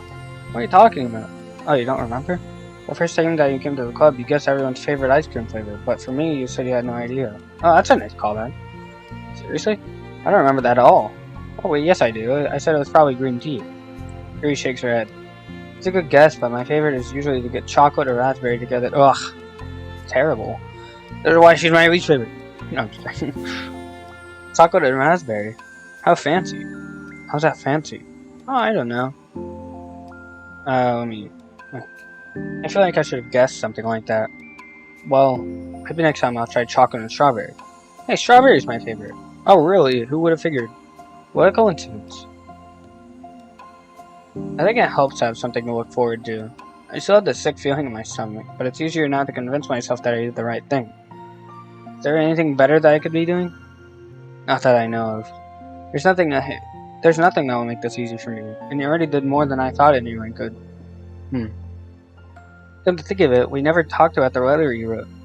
But I feel like we're way past that at this point. I don't even know what to talk about. Except that I think it helped me understand my needs a little more better. The way I like to be treated, and the kinds of friends that I want to have. That's why I wanted to start coming here in the first place, even though I was scared of causing more problems. I thought it was a coincidence that you ran into me here initially. I'm sneezed. Well, not exactly. What do you mean? Oh, I don't know why I like Yuri's face right now. It looks weird, but I don't know. Nothing. I may have tracked you down first to help you Sayori. But you said I was shy, okay? I wasn't ready to whatever, you know what I'm saying. Well, I guess I'm glad that you worked up the courage, even if it was in your own way. You can tell that you're making a lot of difficult decisions. It's brave and it will make things better in the long run. I think anyone would be proud of you for it. Anyone? You mean like you? Yes. Like me. You know, I could get used to this. As long as you don't tease me too much. Fine. Just a little then. That's fine. I know how uncertain everything feels to you right now. but I really do think good things are in store. Those are my honest feelings. Thanks. It feels nice to be reassured. The two girls continue their conversation through the remainder of lunch, but a new feeling hangs in the air. A feeling of greater certainty in their path forward. In just a few hours, there will be another literature club meeting where the 4 club members will happily spend time together. Each of them, all with their own special qualities, have something unique that they can deliver to one another. Through friendship and literature, the club members will continue to grow and find happiness together. At the end of the chapters start to next, Yuri thinks to herself. Since she's about to finish her long-running series, it would be best to have a new book lined up. Perhaps this weekend would be a good time to visit the bookstore together. And it's the end of all of the side stories. Oh god, wait, never mind, I forgot there's equals. Having run the control simulation for a while, it's evident that a certain character is missing from any mention or appearance. This makes me speculate that Monika's meddling is less clumsy than we think, because she would have to manufacture this character herself as a way of forcing interaction between her and the user. Could that be why the character has such limited and dissonant personality traits? Or am I reading too much into this? I'll open an issue to start tracking info and observation on this anomaly of this character appearing. Pictures.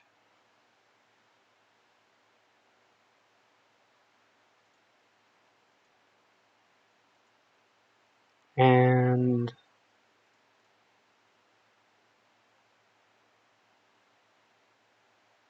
a rough concept sketch of what the faceless protagonist might have looked like if it was a real character. So this is what the MC would look like if he was real. Or like a real character. Finish all of the side stories.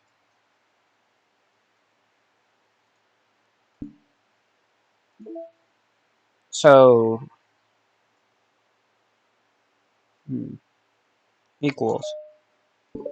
I guess I'll do equals. Then I'll go to Deltarune. Okay, everyone. We're going to be taking a break from the usual activities today. I was thinking since people are starting to talk about the festival, it's a good time for us to go over the general direction of the club and all that. I think it will help us figure out what to do for the festival, you know? Oh, Sayori and I already came up with a good plan. Really? For the festival? Yeah, so the plan is this, okay? You and Yuri collect information ahead of time on which clubs and classes are doing food booths. Then we take a map and plan the most efficient route so we can get to most of them before the lines get to them. It has nothing to do with the club. Hey, you have to let me finish. Alright, fine, go ahead. Right, so we get all the food we can, then we come back here and we all eat together. That's all. Oh, wow. Ooh, don't be a hater. It's not like you come up with anything better. Look, even Yuri was thinking about it. No, I wasn't. I'd really prefer to do something in literature. We can eat together anytime. This is festival is a unique opportunity. Besides, it's been quite a while since we've gotten any new since we've seen any new interest in the club. Yeah, let's take do the same thing. We really get a shot at showing people what the literature club is about. I'll tell you what. We can do both, right? We'll make time for your food mission and still put together a public event. Oh my gosh, yes. I was just joking, but that's a really good idea. Well, I guess I'm glad that's settled. I think the question now is how to come up with an event that demonstrates everything you can get out of the literature club. Well, that's kind of tough, because everyone gets something different out of the club. Okay, how about this? Let's go around and have each of us talk about what we've gotten out of the club so far. That could really help us figure out what kind of reputation we want to build. Yeah, that's too embarrassing. Oh, but you'd have so much to talk about. That's exactly why. I'm sure Natsuki feels the same way. Well, maybe but I didn't plan on arguing considering you. I mean, it's a literature club. We can talk about the stuff together, right? And the only way to get more comfortable with it is to suck it up and do it. Oh, you're not wrong. I'm sorry for being distant. It's not good to say suck it up because it sounds like their feelings don't matter. Right, my bad. It's just a habit I need to break. Well, anyway, who's gonna start? I feel like this is a new song. I'll start. I was the first to join after all. Oh, wouldn't it be me? No, I want to go first. Fine, you can start. I don't know. Yay. So, gosh, it feels so long ago. I think I joined because I wanted to have fun sharing problems with people. It seems like it would be a safe way to express myself, you know? Like it's just a poem that I could share it without feeling like I burden anyone with my problems. And I thought it would be a really good way to get to know other people too, right? So yeah, I was really surprised when I walked in and it was just Monica. Just Monica? And she was sleeping. Don't remind me of that, oh gosh. Yeah, but it seems like so much fun to start a new club. Especially since writing helped me so much. I wanted to see it help other people too. But it ended up being me who was inspired. Because I remember feeling like Monica was just sweet and mature. And I could trust her with anything. Oh, now I'm just thinking of the channel trailer because I used this song in it. It made me feel a lot less alone having some... it's so hard to concentrate on. It made me feel a lot less alone having someone who knew even the bad things around me. And at that point, I knew the literature was going to be special for a lot of people. Yeah, I felt the same way. It really helped give the club a little more cohesive vision. Yeah, and then Yuri joined, but she was so different from us, and Natsuki too. I think for Yuri, it really helped for me to take the lead before she was able to open up a little. Natsuki was kind of the opposite, where she wasn't ready to get really close to someone really quickly. I never really thought about that kind of thing. I really feel like I've gotten better at understanding people's different needs. And that makes me really happy, because my friends are just the most important thing to me. And whatever new club members we get, I want to help them in those ways too. I don't know if I would have continued coming to the club if it weren't for you. Really? I know it wasn't too long ago, but it hurts to think about my behavior back then. I was really short-sighted. The only reason I came was to find others who were into fantasy. I suppose that was my idea of making friends with people. And I remember feeling uncomfortable because you and I have such different energy. I had such a specific idea of the kind of person I could be friends with. So when Sayori tried so hard to get to know me, I felt like I was just wasting her time. I think I was naive to assume that similar interests were the key components of friendship. Sayori and I were able to be friends because she always thinks about the needs of other people. That's something I never knew how to do, or even thought to do. But I stayed in the club thanks to that. And I started trying as hard as I could to understand people better. You really went above and beyond when it came to that. I was just super impressed. Well, I always hated that I didn't know how to behave like a person who was easily liked by others, like the two of you can. And because of that, I spent so much time thinking about my own behavior, and all of the wrong things I said. But the whole time, I should have been thinking about other people instead, not myself. Once I started doing that, I was able to make friends with everyone else. Also, I discovered that sometimes I'm a better communicator when I take the time to write rather than speak. It's so strange the way things turned out. So far different from anything I would have expected. But I'm happy. I suppose we don't always know what we really need. Oh my gosh, you're so cute that I'm gonna throw up. Oh, okay, please don't do that for me. Besides, I'm not cute. Hey, isn't that my line? Oh. Well, for me it's actually true, so... What are you saying? Nothing. I finished my part, so somebody else take their turn. My heart! Sayori, take some deep breaths. Okay, fine, I'll go. Yuri, I can't believe you're complaining about doing this. It still went before me. What a show-off. I was just following up on Sayori. It was the easiest way to get it over. Besides, you left out the most important thing that you got out of this. I did. Yeah, a regular supply of your favorite cupcakes. Oh no, I forgot that too. I'm a traitor to the cupcake queen. Neither of you are forgiven. Looks like Monica will be getting cupcakes next time. No! I can't eat that many cupcakes. Yeah, true, only Yuri can. Hey. Well, anyway, I'm just playing off talking. It's kind of hard to talk about this kind of stuff. But I guess when it comes down to it, I'm just a better place mentally than I was when I first joined. And that's because everyone helped me realize that I had some really toxic friendships going on inside the club. And it's honestly a really painful thing to go through, having to cut them out. It still hurts to think about. I'm sorry, Natsuki. It's fine, I knew it was for the best, and I was right. I guess for me, it's all about feelings. I was only ever ridiculed for having feelings, so I thought the right thing to do was just ignore them. It took me a really long time to realize that it's really not really how things are supposed to work. Yeah, this is the last side story, the secret 13th one that I didn't even know. Or, I found out about it, but I completely forgot about it. So yeah, this is called Equals, where it's just everybody, all of the characters. And I guess that thanks to everyone who took the time to respect my feelings, even when I was being like the biggest jerk. I'm really sorry for being such a jerk to everyone. I was really the worst. Natsuki's voice chokes a little. We love you, Natsuki. I just hate that I was like that. Everyone did so much for me, and I could never do anything in return. That's not true, Natsuki. You've done a lot more than you could. This club really wouldn't be the same without you, and I mean that. Remember how judgmental I was when you showed up?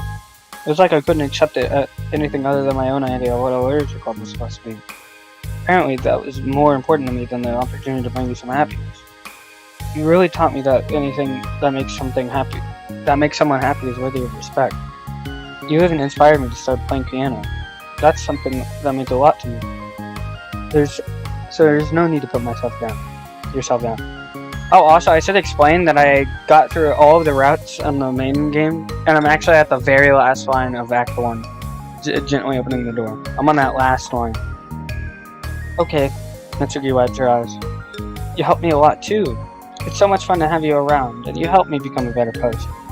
Having a problem doesn't make you needy or inconvenient. It means that there's something that needs to be better for you, and you always deserve that. I agree. Seeing us have some of the same struggles made me a better person as well. And I wouldn't change anything about our time here. I don't think any of us would. I'm sorry, I got all dramatic again. That's all I wanted to say, so Monica can go ahead. There's no need to apologize. It was something I wanted to talk about. Anyway, it made a big difference. No, he was always such a strict perfectionist who never took enough time to believe in the best of herself, the best of other people. But everyone kept proving me wrong. I made the mistake multiple times, thinking that my way was the best for everyone, or thinking that I was needed to solve other people's problems.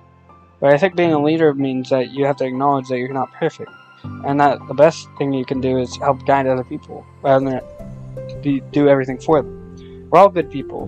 We're all equals. I think that's the most important thing I've gotten out of the club, realizing what that really means. So, what are you doing? I just thought we should be writing some of these things now. Things like about the club that is valuable to us.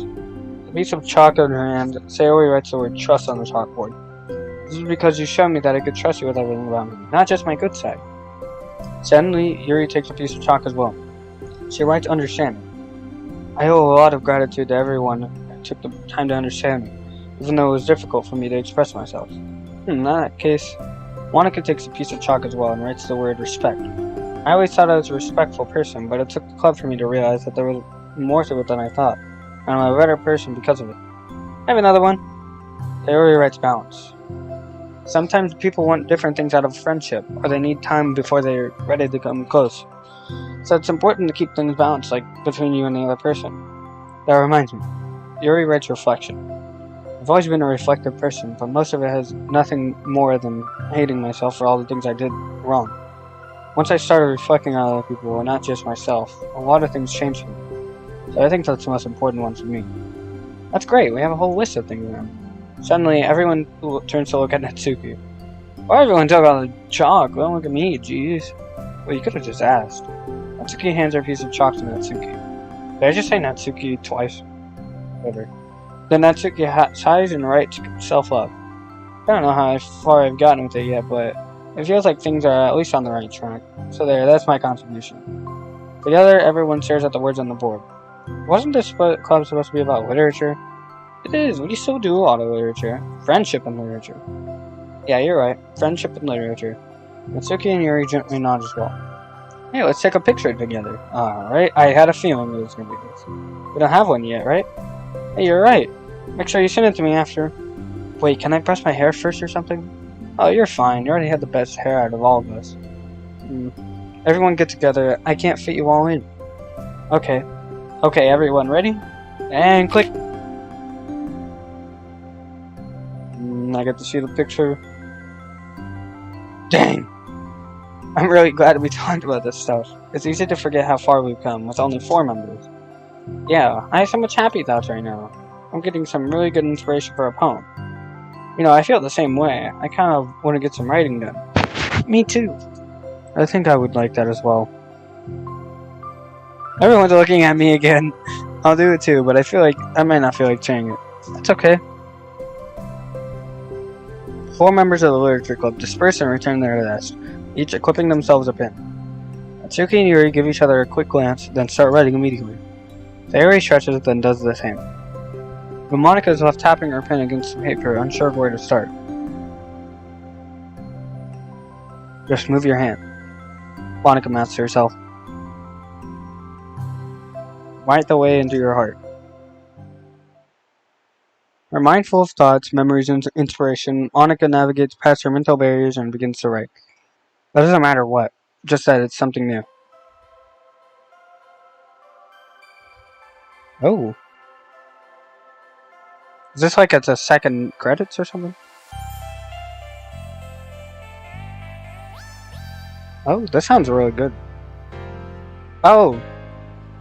It is a second credits. Well, that's cool.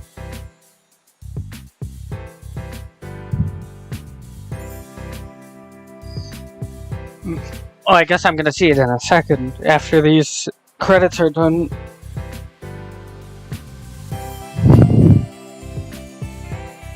I've already seen the picture, but I haven't. It's gonna be different seeing it just like in the game.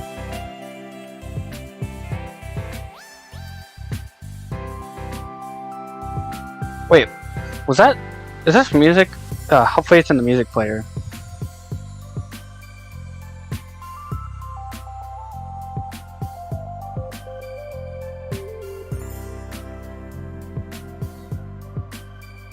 I still keep thinking about friggin' Flintstones.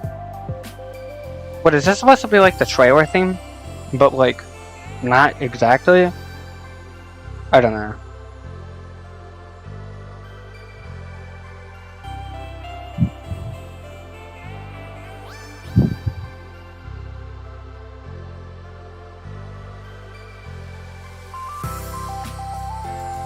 Oh wait, this is the trailer theme.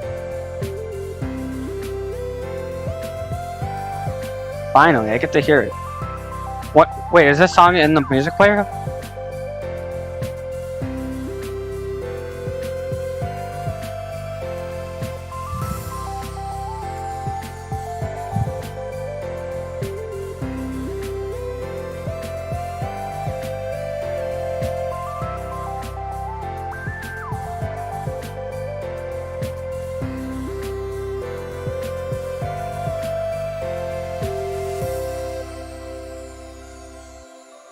Aww.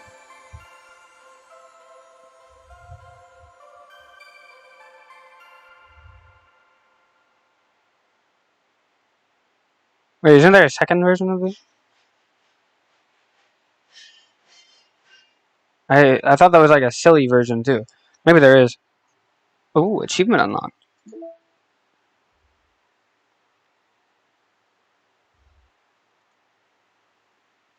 Yep, I thought so. Mustache. She's doing the duck lips. And Sayori's just precious. Oh wait, I didn't notice this one. You get to switch between the two.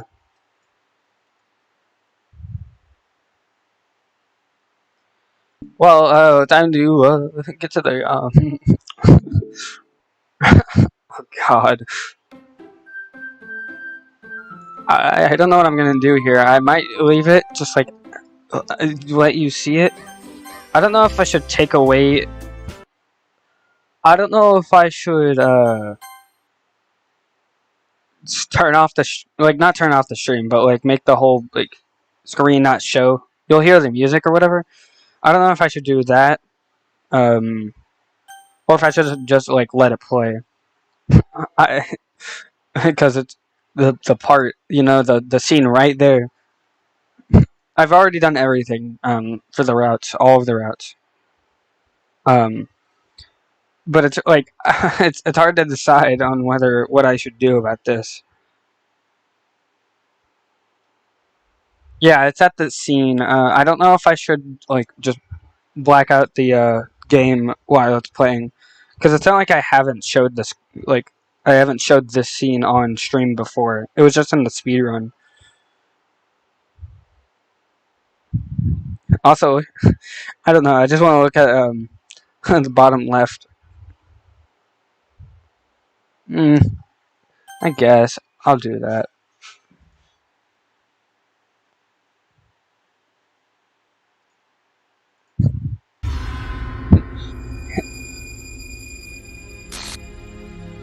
You can hear me. Listen. Oh, they changed the thing, so now it has Serenity Forge there. An exception has occurred. Oh wait, I feel like I get an achievement for trying to go back to a previous save. So I'm gonna try doing that.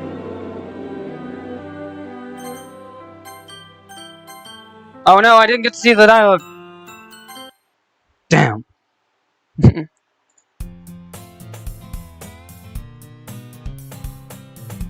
I see an annoying girl running toward me from the distance, waving her arms in the air. Damn. Wait, do you get an achievement for actually like letting it go through, like going through all that dialogue, or trying to save, or something? Because I might have just messed something up.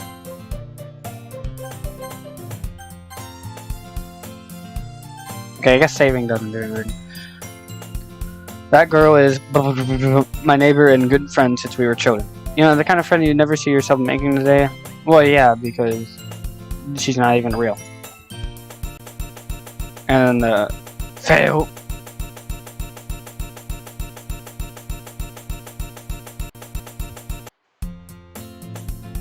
Start a new game.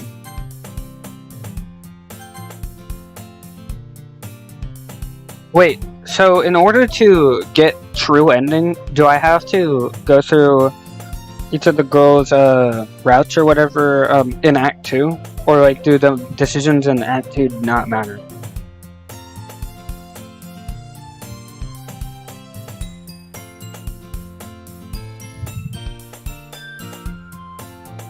Because I actually don't even know. I don't know how like doing this works.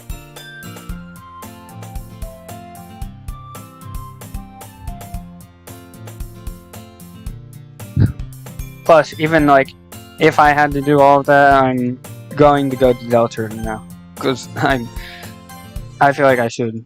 I haven't done any Deltarune at all this stream. Mail. I got more mail. Okay, who's responsible for creating a Twitter account for Monica? I think it's hilarious, but for God's sake, don't tell Paul.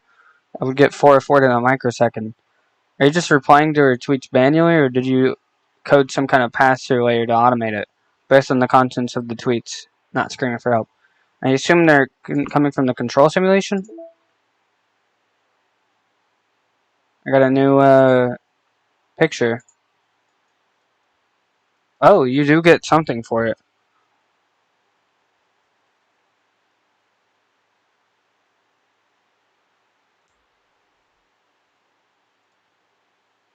Anything in promo? Wait, I gotta see the CG.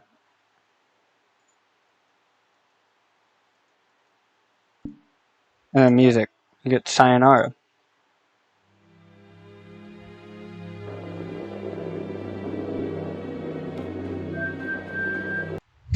No, I'm just kidding. I'm not gonna play that. Okay. I will go to Deltarune now. Let me get the game out. Deltarune. Doki.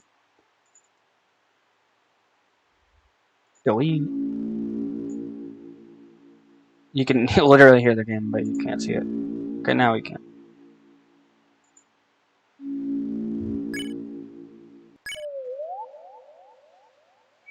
Now we're back here.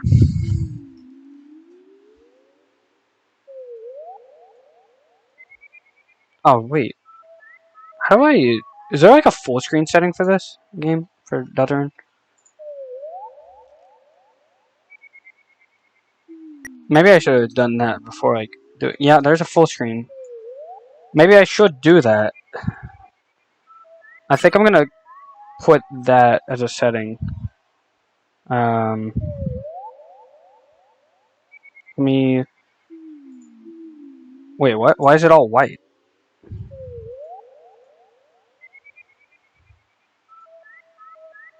Oh, I get it.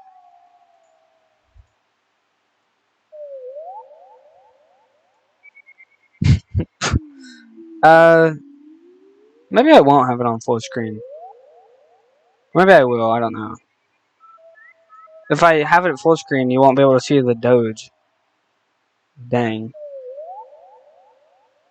I guess that's fine, it's better resolution.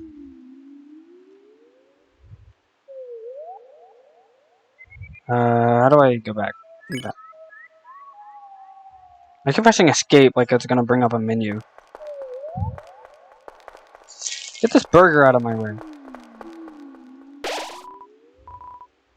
Power of adventure, blah blah blah.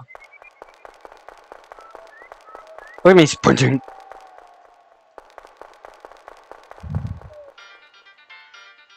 Oh, so this is the song. Enemies ahead, you're gonna die. Silence. Ah! No!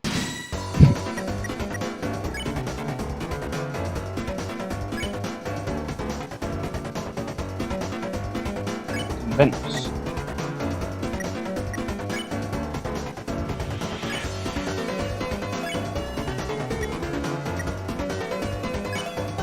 What? What does this do?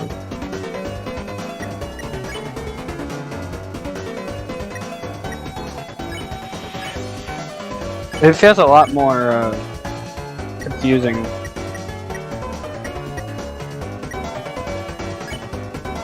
I don't know how to do any of it. It's a lot more confusing in this game.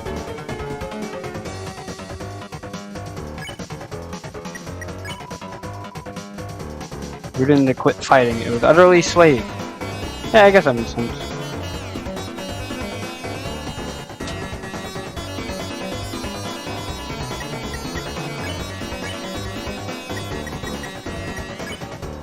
Oh, okay. Fair.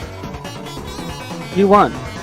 I thought Rouse Ro just did a Fortnite dance.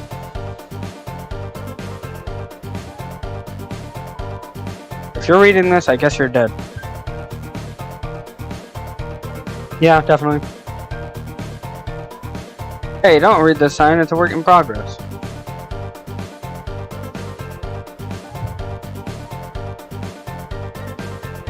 These types of tree don't contain an item and I can hear you.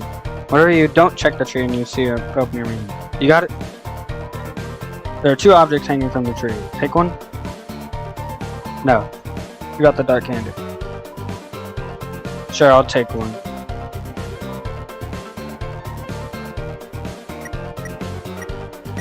Wait, I just heard a melody that I recognize. This melody.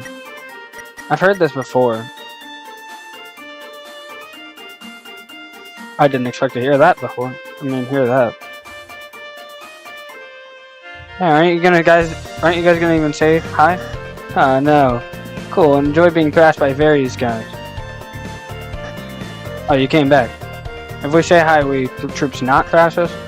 I'll say it. Thrashing is what makes our relationship work. What relationship?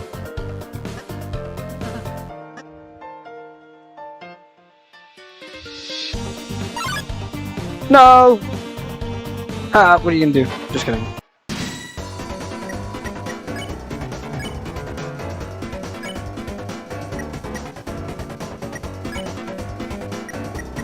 Defend. It was utterly swayed. Yeah, I guess that makes sense. Face my diamond cutter. Ow! Spare one of them.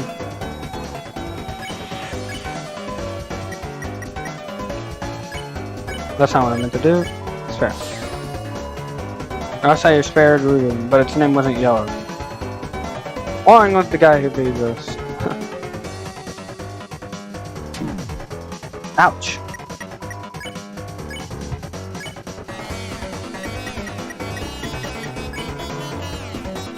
It was utterly sweet. Yeah, I guess that is.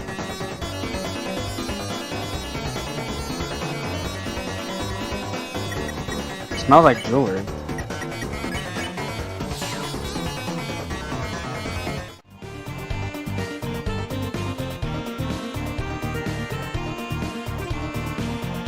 Is that Jerry? No, I'm just kidding. The remains of the cake are still smoldering. Take a piece. The broken cake was added to your key items. Oh, it's a key item? Mamma mia!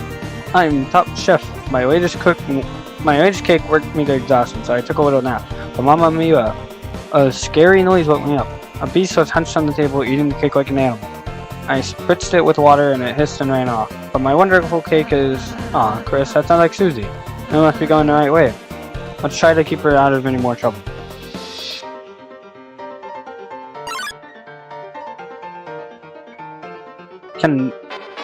Does Rousey do anything?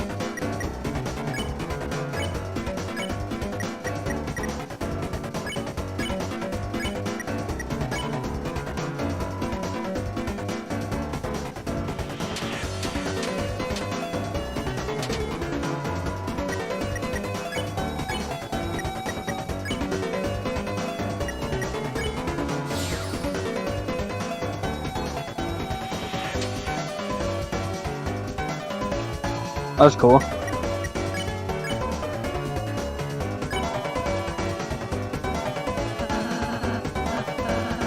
Would you like any?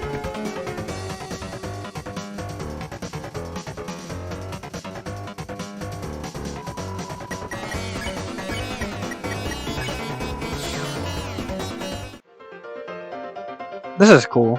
I like this.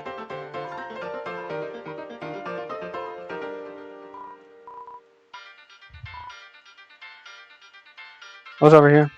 Just a normal tree. Check the clock. In order to solve this puzzle, you have to hurry.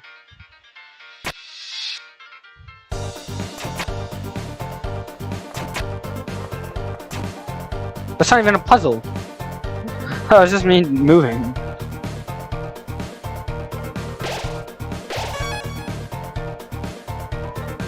Behold, the maze of death. Prepare to get lost, clowns. Signed, Lancer.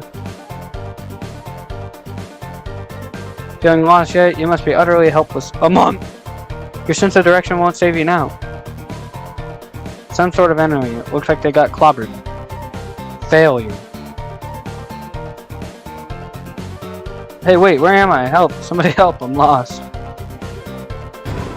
You open the treasure chest. Inside was white ribbon. You put it on your armor. That ribbon is armor, Chris. It increases defense. Why don't you try wearing an equipment? I think it'd look great on you.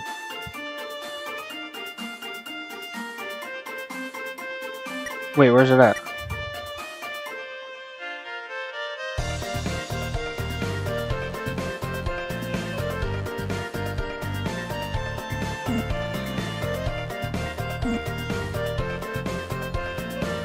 This is like super confusing.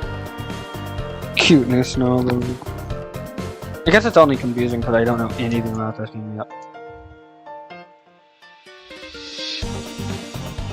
I'm surprised WASD doesn't do anything. I figured it'd be like an alternate way to control. Hey, don't look, that's signed private. Oh, it's just this way. Over here. Yo, wait a minute. Even if you're my enemy, I've got to warn you. Purple Beast is roaming, clobbering anyone who dares block her way. I don't even like fighting. The king left us no choice. Oh, Chris, we need to stop Susie, quick. Oh wait, that's Susie. I'm stupid. I keep thinking it's Lancer. Oh, somebody survived the maze, but don't count your blessings before they hatch. Let's see how you fare against this team.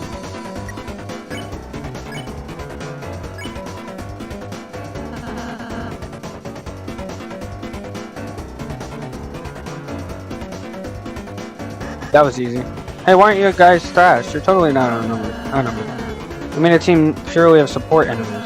Their bullet patterns aren't balanced at all. It's like a dinner made out of 3 glasses of milk. And that's unusual somehow? Why don't we talk about this after the battle?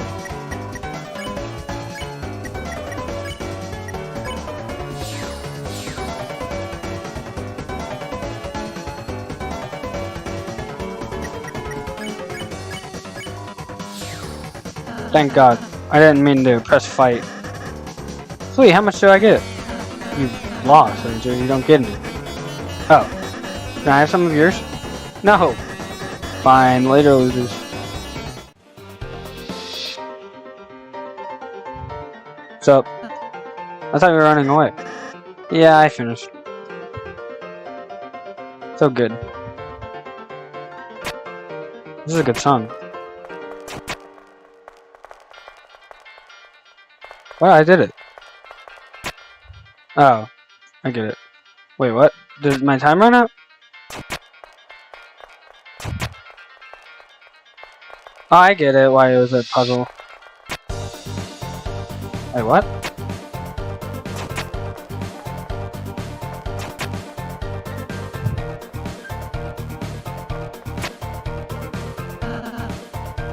Oh, yeah, maybe I should go to the next room. Oh.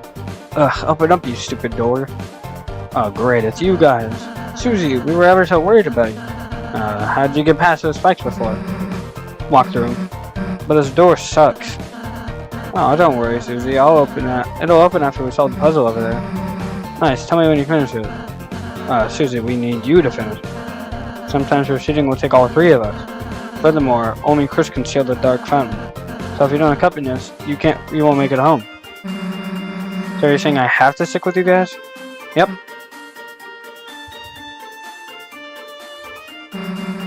Let's just get this over with. Ahoo! Susie's gone back on the team. Cue the fanfare.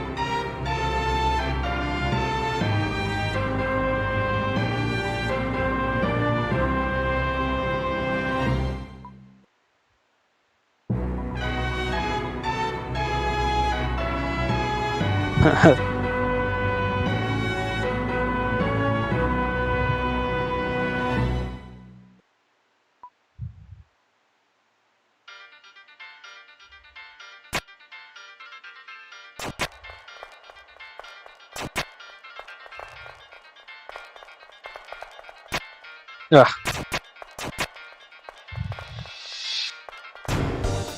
Sounded like a door open. Oh, Chris, I just realized Susie missed the tutorial.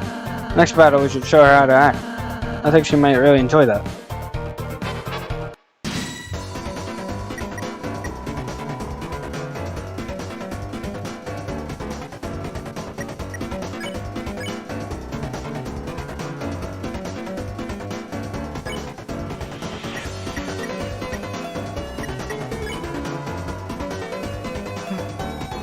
What? Why the hell would I do that? It attacked us. Let's smash it before it moves.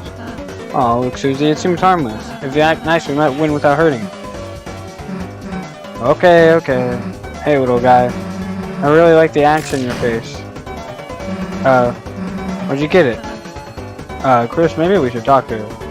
Did I just get duped out of like a route or something? I sneaked by and made a sign. Definitely. Susie, I suppose you missed what I said earlier. As heroes, we have the power to make a peaceful future, so from now on, let's try to avoid fighting. What if you took it easy on them? If you're a weakened enemy, I can use my pacify spell, which can put exhausted people to sleep. Yeah, you talking's already doing that. Well, just think about it. You might have to warn enemies about her, Chris. Hey kid. You want to buy a tutorial? It's only $50 dark dollars. No. Did I say 50? Well, I just went on sale. $20 dark dollar. One! Only $1. I need this right now. Excuse me, sir. I think I have $1. Is it dark? Yes. Perfect. Right this way. No. Power of Mean Girl shines within. Welcome, travelers. Can I sell stuff? Oh, I can actually sell stuff in this game.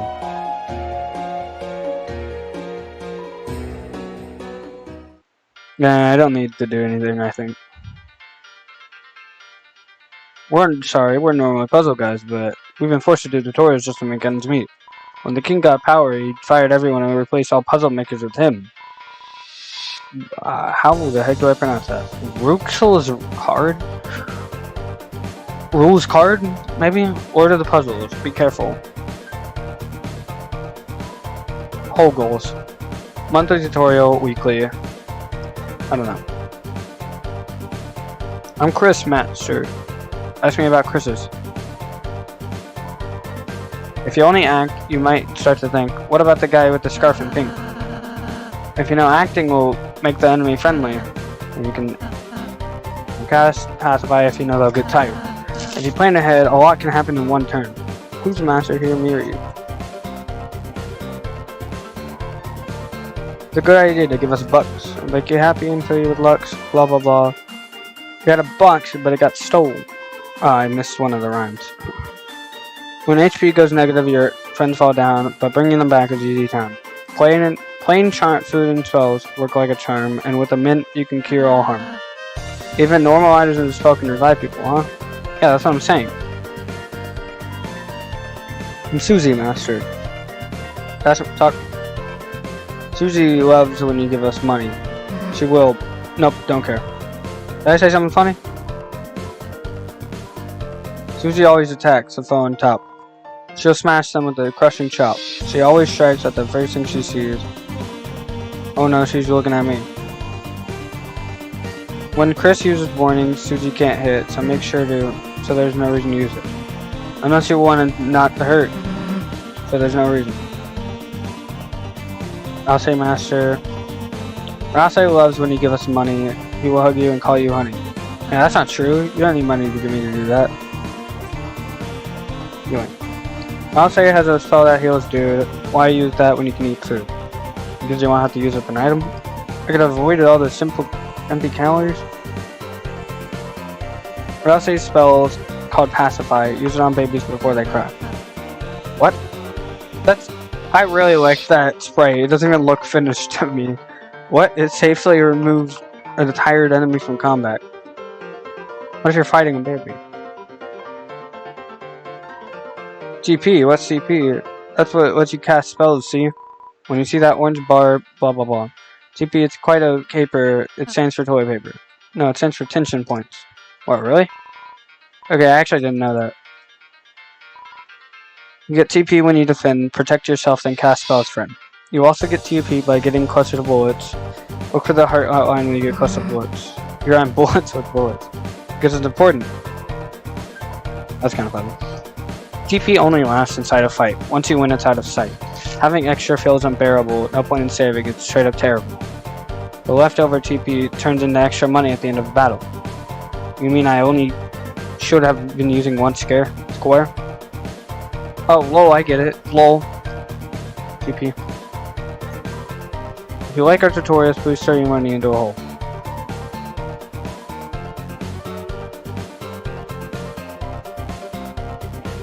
Filled to the brim with cash. Well then what am I doing? Oh, there's stuff to the right? I didn't even think about that. Oh, there's not even any viewers. The one door frame, but for some reason you can't see through it. Oh, what's up, Lancer? Whoop my flakjacks. The clowns are back in town. Well, bad news. Since you last saw me several minutes ago, I've created a brand new fighting team ready to stop me. Not even the purple girl can stop me now. Are you ready to be... Stop. Ho ho ho. What is that? Why are you saying... Ho ho ho. It's my evil laugh. Scary, right? You sound like baby Santa Claus. You mean like... in a bad way? Shut up. You really think you wouldn't know how to be scared? Well, wrong. Man, one of you tough guys like you really piss me off. Face it, you wouldn't know scary if it picked you up and bit your face off. That's not true. Oh, really? Then why don't we prove it? We'll start with the part where your face gets bit off. Oh, okay, I get it. Thank you, purple girl. What? Because it was kind of... with an evil laugh. Yeah, it wasn't. And now... you're gonna be thrashed. Merry Christmas. I guess that's kind of an improvement.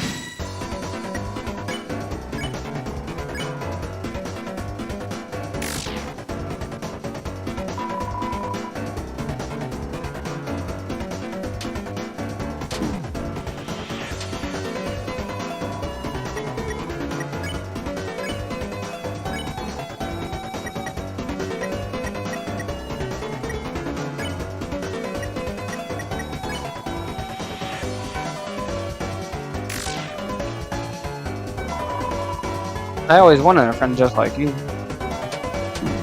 Oh yeah, a friend that you know, just keep doing this.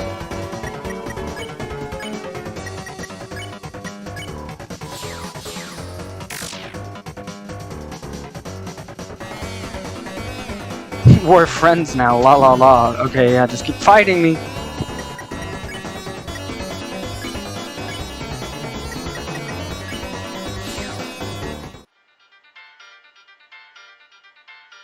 I'm gonna save again.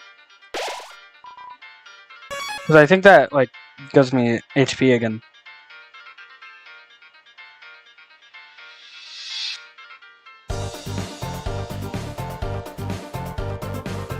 Oh look, Chris, another puzzle. Oh no. Let's read the instructions. Huh? The instructions are vandalized. It says, "Thou fools, thou will never figure it out now." Ruining instructions, it's definitely so. Then it says, "P.S. I make my own rules." That explains that. I'm gonna just climb over this spike fence. Because then we get impaled and die. Cool, I'll work on that and you do the puzzle. Try your best, Chris.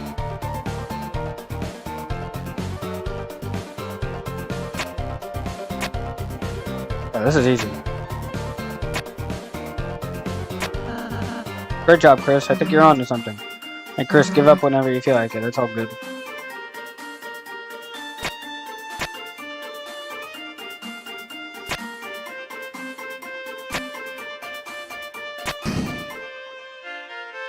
You did it, Chris. Good job.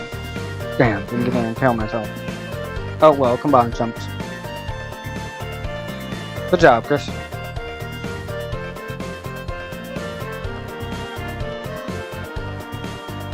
How's this? I'm gonna go back because that might be something extra.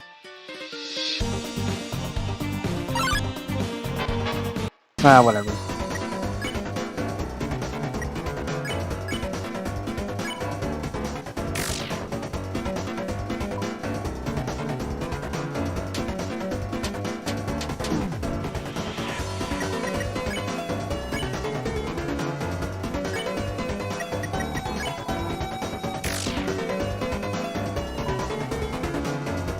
Hi.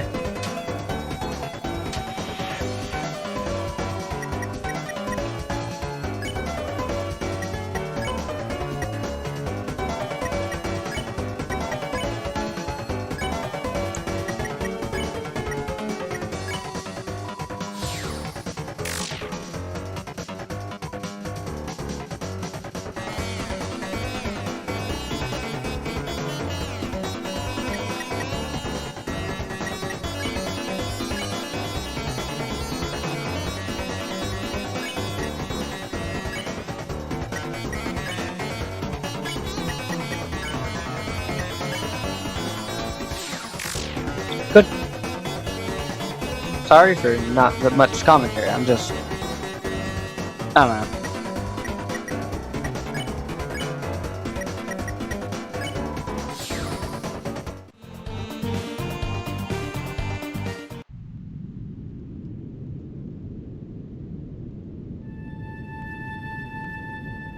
Wait, then what the heck? I'm going back. No! Ugh. I got trolled. Can I, like, run away? I can't. Damn. That's annoying.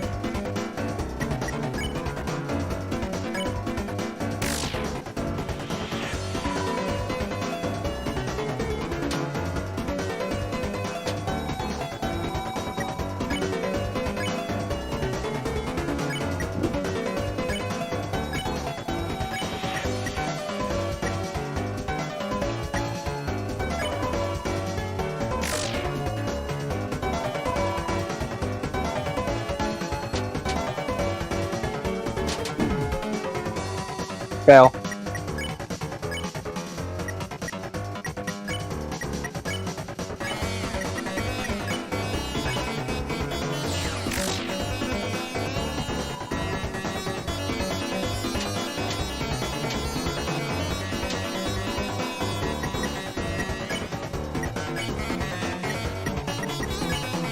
And then go to Hassy, Flatter.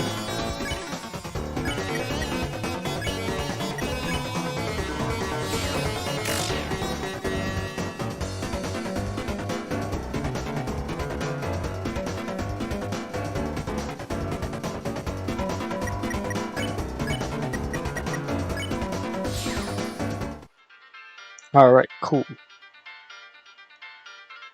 I gotta see what's up here. I don't know which way to go, actually. From the bottom, the order of our rooms is in the card castle. Of course, if you haven't been there, you won't know it.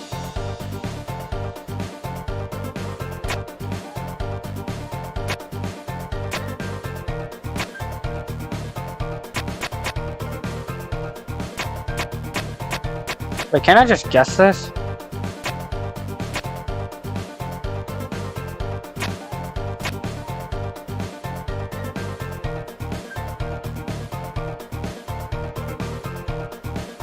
Also, I was not supposed to go that way. Not again. I'll try and go faster with this one.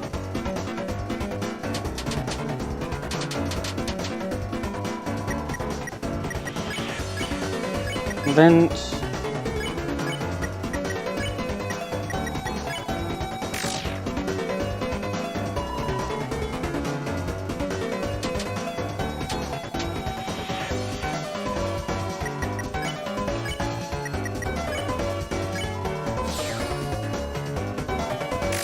Oh, that was stupid. I just wasted an extra turn. I wasn't thinking.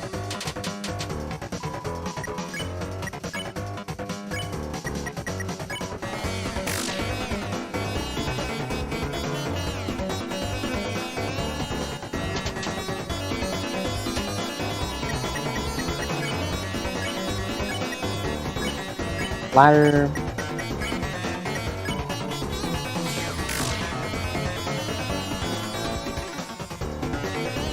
To 1,000 years later. Final.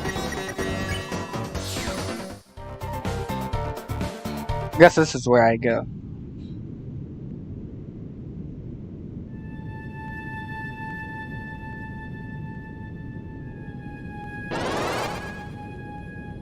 Huh? Oh, okay, I should not run.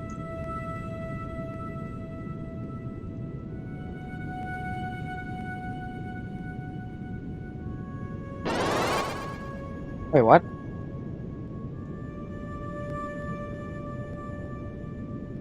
Oh, I get it.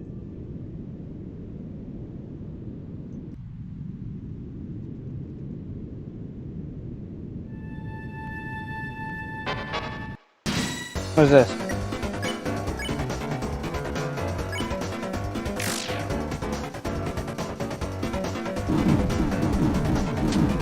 It's the same sound in Undertale or whatever.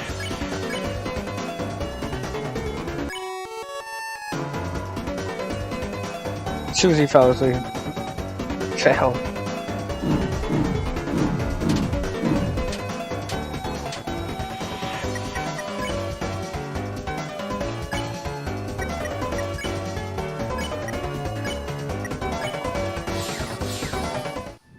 That's cool.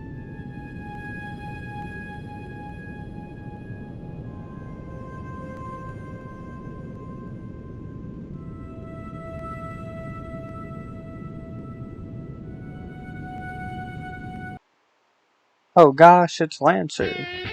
So I've begun to cross the Great Board, the halfway point to our castle. Impressive. So it's a shame we won't make it a step further, because my guys are about to smash you in the blood. Lots of blood. Splooshing blood, very gross and bad. Yoshi's on? Hey Purple Girl, was that scary? Why are you asking me? Because you're really cool at being terrifying. I want to be as scary as you. You want to be like me? Yeah. Well, that's stupid. But the new laugh isn't as awful. And saying you turned us into blood is that cool. What is up with this bucket though? It's to put below blood. Oh. Yeah, I'm not supposed to make a mess. Anyway, thanks for your feedback. I'm really feeling scared. No problem, I guess. So you guys gonna attack or... Oh yeah. I was so excited I forgot to bring in any guys. But next time, I'll get that for. Hey, I've just been calling you guys clowns. Does your team have an official name or something? Oh, Chris. We should come up with the name. No, we shouldn't. No, society. Everyone puts a name on the bucket. Alright, everyone's put in their insurance. Blue person you can choose, since you look like you don't care.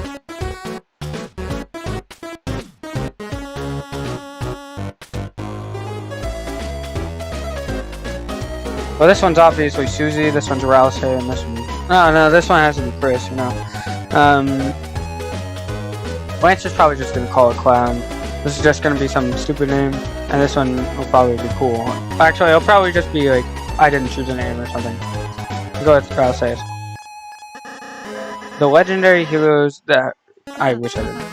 Oh, that's mine. See, I think it's the perfect name because we're all friends, and that's like... Okay, first, geez, that's a mouthful, dude. Second, what are our enemies going to be? That we're going to be buddies with them? Let's change it to something short, intimidating, something punchy, something batty. Like what? Well, you know, for starters, how about just the fun game? You know, just concentrating on the fun part. Perfect. We'll see a fun game. I've got to osmose my afternoon milk. Alright. I'm bored. I'm probably going to finish streaming. Well, thanks to the 30 viewers that were on my stream the whole time. Hope you had a good time watching or whatever. I might stream tomorrow, maybe I won't. I might not. I might make Deltarune and DDLC Plus just like their own separate streams. Because it feels kind of weird going from both games. So I don't know what I'll do. I'll probably, yeah, I think I'm just going to separate them into their own streams. I'll make a poll about it. I'll probably make a poll about it. Because if somebody that came into the stream knowing that it was DDLC Plus, but they see it's Deltarune, well, I guess if they see it's DDLC Plus and Deltarune, some of them are going to want DDLC Plus whenever they start watching, and some of them are going to want Deltarune when they start watching. So, it might be more convenient to make them their own separate streams. So, like, I switch between them every day. But, I don't know. Oh, also, now I just got 5 viewers whenever I'm about to end the stream. So, does anybody have any thoughts on that? Where if they prefer I kept the streams separate, or if I kept them like intertwined, or like switched between them every day. I'll stay here for like a minute to see if anybody wants to say anything.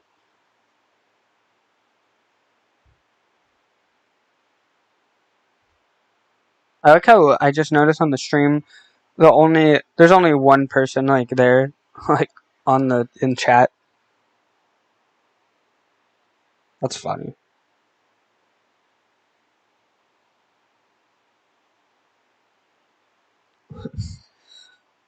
The friggin' this right here is just really funny to me. Oh, also, Sayori's legs aren't even like they're off of the screen or whatever. It looks like nobody's interjecting, and I just lost a viewer. So I only got 2 viewers. Alright, so I'm going to end the stream. See you next stream, which might be tomorrow, might be the day after. Bye.